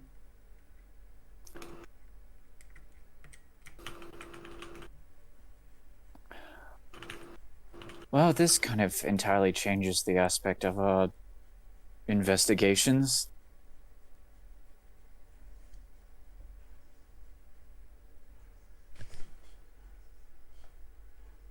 We should probably take a look at those books then. Probably have valuable information. I mean, surely. You might be right, but regardless, what if I'm right about this? What if each of these 4 books tells a part of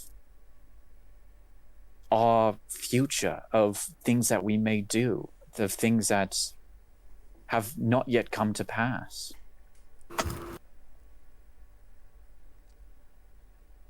I mean, there's a possibility for sure. I mean, because like you said, I doubt it's just a coincidence. There has to be. But then, you said this book came out like way before we went on our adventure.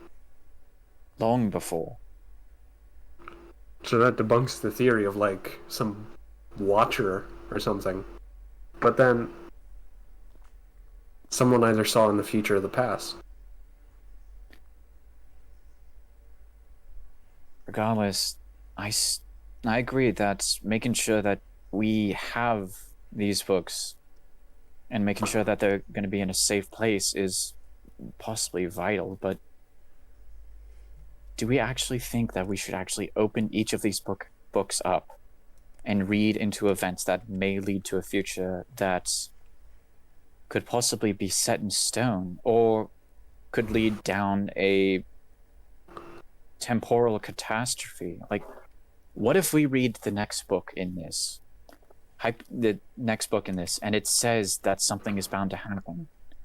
If we have that knowledge, will it actually happen, or will it lead to a situation that we may want to alter the events, but they may happen in just a different manner? There's no way to find out unless we read one. I mean, it's a fair point that if we find out that one of us is destined to die, then we would do everything in our power to avoid that. You know what I mean? But then if this book of prophecies tells us that it's going to happen 100%, and there's not, if we learn that there's nothing to do about it. I will say that there are things in this book that do deviate from our events. Like I said, the addition of this person, Hayne, we never encountered such a person, but it also talks about a pocket dimension that Amon was a part of that was within the tower, something about the forbidden land of Eureka. I don't know about you, but that does not sound familiar to me throughout our adventures. Yeah. And the mom kind of leans up and says, "Where are we, Eureka?" Do you know something about it? I don't remember anything in particular, reading anything about Eureka. What? Yeah. I mean, well, when I read it to you, I mean, there was no mention of a place named Eureka. Are you absolutely certain? Absolutely certain. I'm so mindfucked. I hate you so much, Angel. The only thing that I know of is that, there is a place in Darsh called Eureka, but that's just a place for selling potions. Kind of as like saying Eureka, like a sign. There's a shop in Nash called Eureka. There's a shop in Narsh called Eureka, yes. So a book of prophecies where someone could either see into the future or be in the future and see in the past, and then can be changed by an outside force because details aren't lining up. I mean, it could just be done to add a little bit of flair to the story, but honestly, with everything else everything with those, and honestly, the names of the characters themselves, is not really the best choice of options in my opinion. But well, I think Vesta might be right on this, that it might be a good idea to see just what is in those other 3 copies, because I feel like that might give us some good info. Well, this might seem silly, but if we're afraid of reading something we don't want to know, we could ask a third party to read it and tell us if there's anything bad in it. not really much in this room that counts as a third party. We're all involved in this to a certain extent. True. Also, Nyx, I'm going to need you to roll something for me. Oh god. Oh no. Oh no. What do you want me to roll? I need you to roll me another history check. Okay. Fuck. Oh. All right. So, as you're talking about it, as you're talking about Eureka and everything, and you know you hear the words leaving your mouth when you say it. Every time you say it, you feel like it's the name is slowly getting away from you, almost like it's like the idea of this place existing is vanishing from your memory. And so like even like What the you're saying fuck? you're saying it, but you don't like now. It's getting to the point where you're starting to. It's hard to recall. You're like Eureka, and then you say it, and then like you keep going, and then you can't like it's getting harder and harder to say. Like it's slipping from you. Look. Huh. That's odd. What? I know we were just talking about this place, but for some reason its name just kind of starting to escape my memory. How is that? I mean, what kind of experience do you have with Eureka? Have you been there? Known someone? No, it's just the more that I kept saying it's just the more that its name, the idea of its existence, just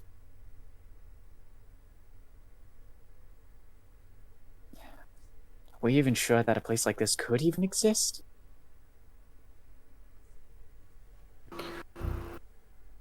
How was it described in the book? It was just like a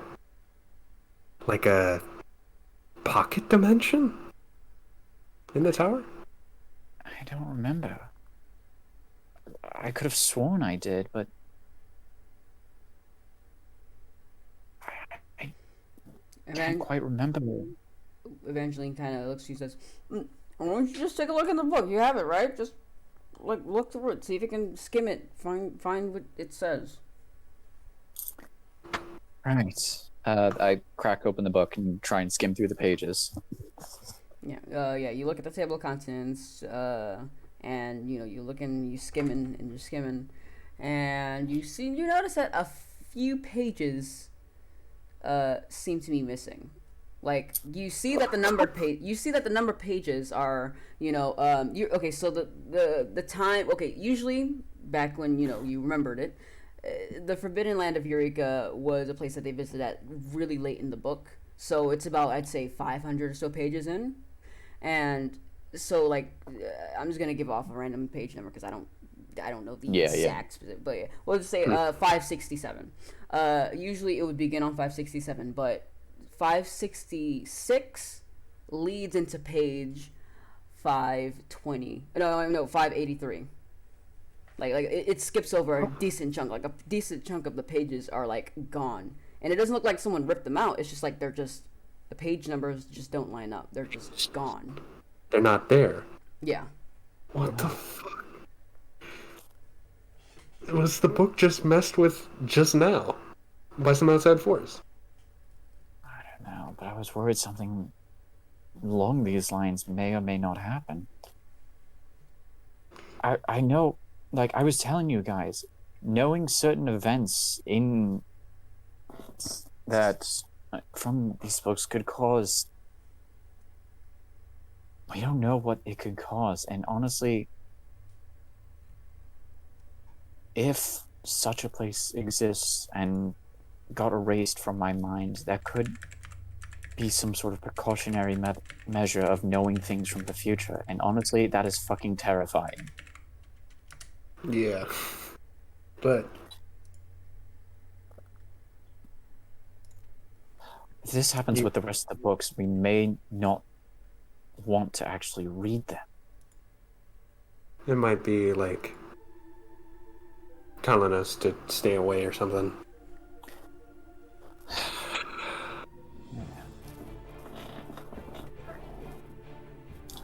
I mean, you know how the saying goes. Nothing good ever comes from knowing what future you have. Yeah. I mean, I guess what I'm saying is that going into... It's the whole thing with fighting the devil you know, as opposed to the devil you don't. You know what I mean? It would be good to have info, but because of what just happened with the book getting fucked with, I don't know if it's... I don't know if I've gotten back and forth on this, but I don't know if it's a good idea to open the books. We should at least make sure that they're safe.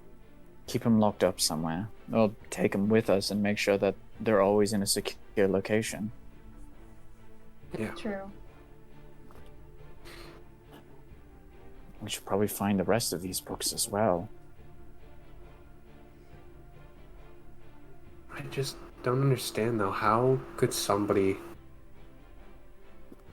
I mean, you know, you mentioned that it deviated at some points, but I just don't understand how someone... or why someone would write the... I don't know.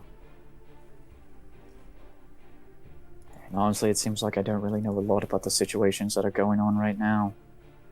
But one thing I know for certain is that we should get to Rabanasta as soon as we can, and then work our way from there. Yeah, I agree. sounds smart. What we do know is that the Earth Crystal is somewhere in Rabanasta, and we need to restore the light into it. We know that the Dragon Queen is trying to stop us, and we know that the Warriors of Darkness are on our side. The rest of these questions we'll have to answer as we go along, because we keep at this now, we're just going to have more questions, and if anything, blank minds. Yeah. Well, I guess we should, once we finish here, we find those books, make sure they're safe, keep them away from, like, getting stolen or whatever, and then we get some rest, we head to Rabanast. We do what we need to do, and, I mean, like Nick said, we just play by ear. Seems like a plan. Having plan indeed. Evangeline says. I'll head to the library after dinner and see if I can find the other 3 books that we have. And until we depart, I think I'll keep them in my safe. That's fine. Once we leave, I don't think it'd be a good idea to carry the safe with me, seeing as we're going to be traveling quite a lot, but they should at least be either kept under extreme observation here at the estate, or they need to be escorted along with us. It might be best to keep them on our person as we go to Rabanastor, just in case we meet somebody that knows enough magic to help us get some information. I mean, it's a stretch, but surely these books are linked to powerful magic. True. It is the city of the Black Mages, so I suppose that it may be best to keep them on our person just so we can have some answers questioned. Yeah. And there's a chance as well that, I don't know, with everything going to shit, who knows, all that war might break out and this place might get attacked. These books might be valuable to whoever's against us. Fair point. Maybe it's also best that all these books aren't kept in the same location.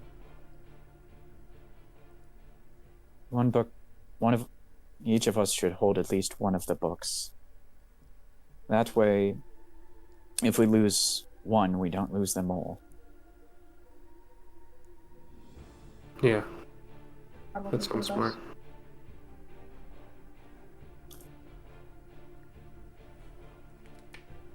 Right. I think I'll head down to the library now and then make sure the books stay in my safe, and then when morning comes and the airship is ready, we leave for Rabanasta.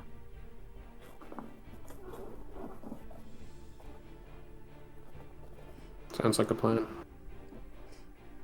And wait, you got so is it just gonna be Nick's going to the library, or are all of you gonna help assist with the looking for of the books? That was a sentence.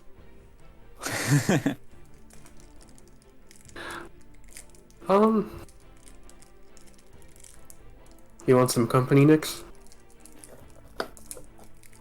Couldn't help, I suppose. All right, I'll tag along. Festival too. And eventually he says, "Ah, fine. Since you're practically just begging for me to come along, I guess I'll go too." Evangeline, if you want to go to bed, you Oh, I was about to say. I have nothing better to do. All right. Alright, we'll head to the library, get the books. I'll lock them away, and then we can call the night. Let's do it. And yeah, after I'd say another 10 or so minutes after you guys finish eating, because I know you guys have not been eating throughout this entire conversation. Food's yeah, but lightly. Yeah, that's fair. Stone cold by now. Whatever food you have left on your plate is stone cold. Steve Austin. So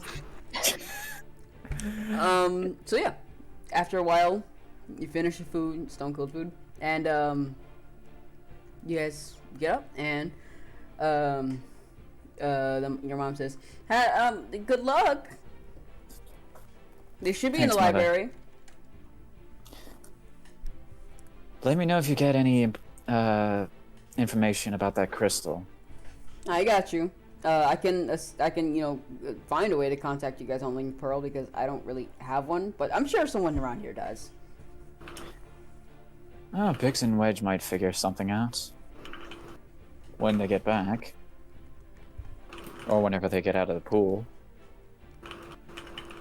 And then all of a sudden you just hear a big splash. Woo! I'm just kidding. No, don't have the pool. No. Yeah, they're still out. They're getting there. Yeah, I was about to say, Narsha's quite a ways away. Yeah. Especially since it's past the Crystal Tower, which is already tough enough to get there on the airship as well. But yeah, no. Yeah. So yeah, you all get up and y'all go to the library. Yeah. Yes, sir. We'll close this episode off at night when y'all go to sleepy sleep. Okay. All right. Yeah. I actually probably should get going. I gotta get to work. God damn. All right. Sorry to cut it like this, but Oh no, that's good. It's good. I mean- We'll just I think to finish here, we'll just get the books and then we'll and then we'll finish off when we go to bed. And if you want to, you can go ahead and yeah, hop out. no worries. Yeah. Thanks for the session. You're evil. No problem. And I am not evil. I am just like I said, I'm a good Yes, storyteller, you but I'm not are. a good writer. I can write stories Yeah. like the ass, but I'm not a writer. All right, later, you guys. See ya. Bye. All right. It's like that one rap battle, but I'm not a rapper. Anyway, all right, yeah. Y'all head to the library and guided, by no one because you guys know where the library is. And the receptionist looks at you with her little pen and quill, and she says, "Oh, hello there. What is it I can help you guys with?" Hello. We're looking for, well, this book was just so good, so we're looking for the series that it's from. It's called The Eternal Wind. Out there? Yeah. And the author? Shit. I don't know. You want to take a Does look it at the say it front on of the the book? Yeah. Yeah. You can see on front of the book it just says S. By S. By, I think it doesn't say an author's full name. It just says S here on the front. You mind if I if I have that real quickly? Yeah. Why not? Okay. Here. And she says, "Just follow me. I think I know her." Cool. Okay. And yeah, so she, you guys want to follow her? Yep. Yes, sir. All right, and y'all head up to, well, she she takes you for a loop. She goes away from the receptionist. You guys follow her, and then she goes up this long stairway up to the top of the library, and then she goes out of, of the door, of a little door that's up there located on the top of it's like a balcony looking thing. And inside you can see that there is another room full of more books. And she says, okay. There we go. And she pulls out 3 books that are sitting next to each other. Well, one of them is missing because you guys had it. And she kind of hands you guys the books. Okay, book 1, book 2, and book 4. And on the front of the cover, you can see that the first book says "The Crystal" by S. Okay. The second one called "The Emperor," and book 4 says "The Two Moons."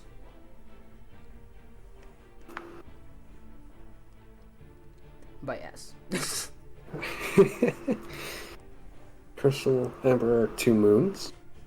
Mm-hmm. Okay. Mm-hmm. And they're all about the same. They're all the same, types of books. They're like, like leather bound, really nice looking books.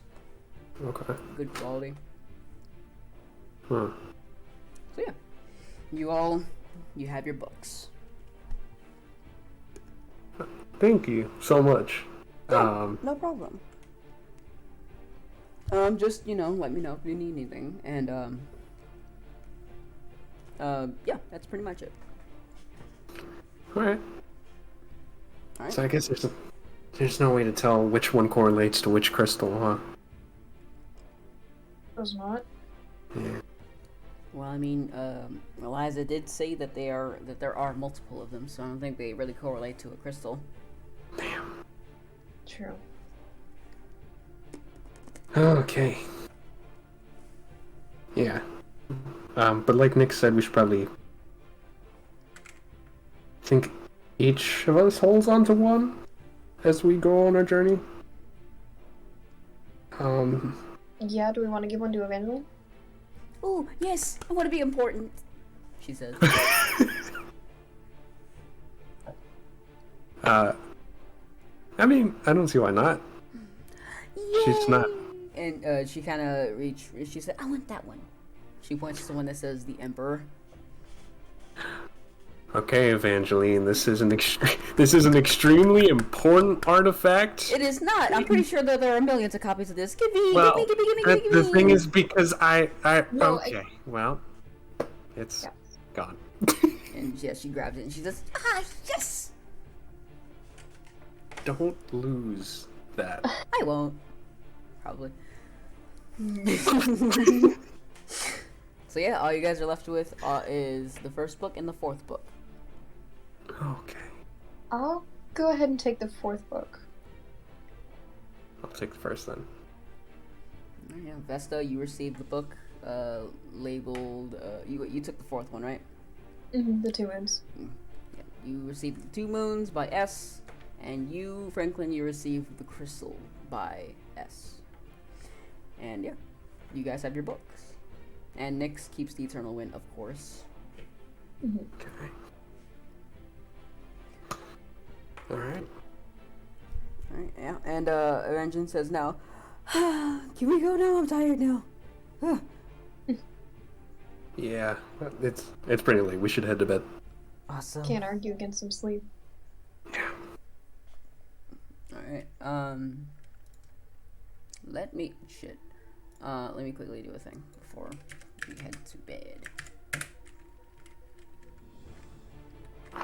Uh-oh. I have a feeling there's a dream sequence. No. I'm just trying to find a God. specific track. Where the fuck? Where'd it go?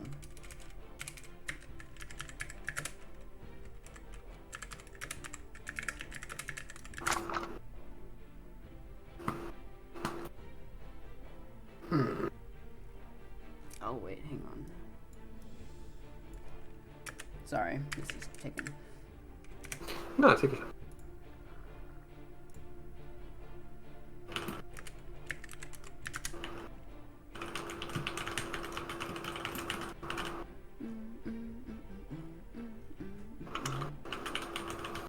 Why is it not trying to show me? Fucking.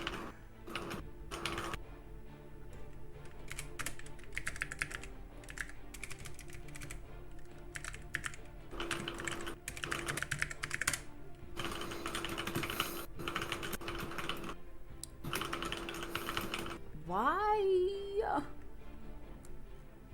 I honestly cannot fucking find this shit. It was a really good thing for fucking, it was a really cool theme for this next bit, but I guess, you know, YouTube decided to say, hey, go fuck yourself, so. YouTube randomly took it down. Yeah, I think so. God damn it. Alright. Well, I guess we'll have to deal with fucking nothing else. Alright, well, yeah, so, you guys, after, you know, gathering these books, you guys wanted to head out to you know, your rooms. Mm-hmm. Yeah. And you guys all head to your individual rooms, and, you know, you guys all settle in. And let me roll some dice, baby! Oh no. Ooh, okay, pretty cool. Alright, so, the gentle air of the night whisks you away. Vesta. Oh. Mm-hmm. In your dreamy dreams, you, well, I mean, you fall asleep, you know, the gentle air of the night whisks you away and all that, yeah. You end up falling asleep nice and peaceful, and you wake up in a familiar place. Mm-hmm. You recognize this place as being your hometown of Bermesia. And you see that it's pretty much the exact same as it was before things had went to shit. You can see that you know, everything is the same, like, you know, as in, like, the buildings that were, you know, burned and everything that was destroyed is pretty much the exact same as when you left it. Mm-hmm. So, everything is normal until you see a little figure in the distance. Do you want to approach it, or ignore the motorcycle that's directly outside my goddamn window? I will approach the person and or motorcycle. He's on the motorcycle. No. You approach the person, and as you start to step towards them, the sky, it starts to turn red.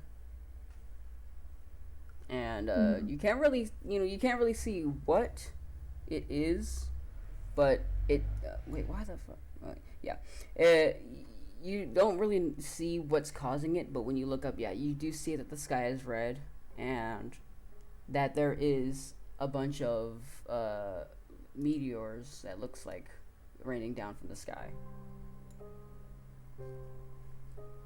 And this figure that you see in the distance, you don't recognize it, but as you kind of, like, you know, you kind of start to get a sense of what's going on, you see that this thing, kind of start to walk away from you.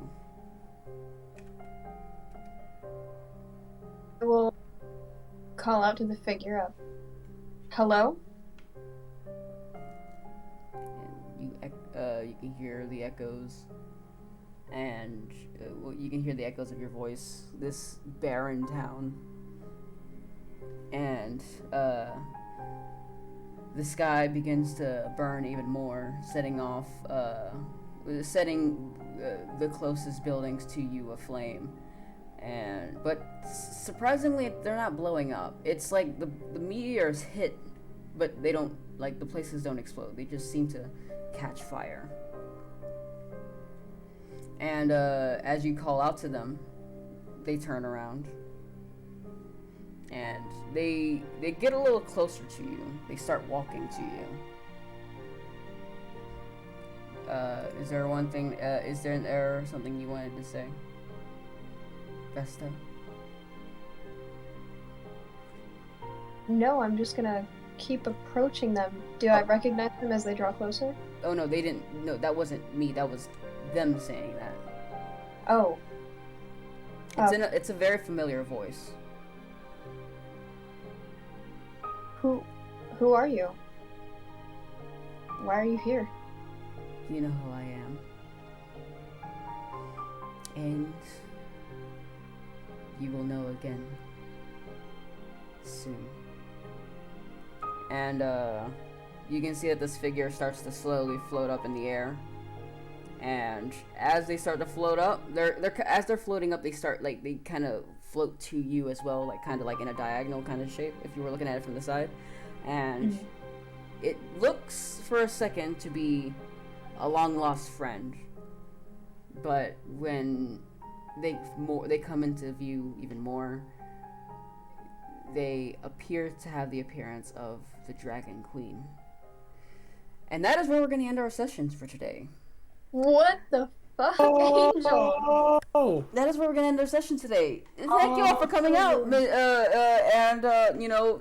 This episode was a big mind fuck for everyone involved, even me. But I enjoy tormenting everybody. But yeah, that's gonna be the end of it for today's session. Thank you all for joining me and joining us for this awesome thing. So yeah, goodbye, streamers and creamers. We'll see you next time. Bye-bye. Bye.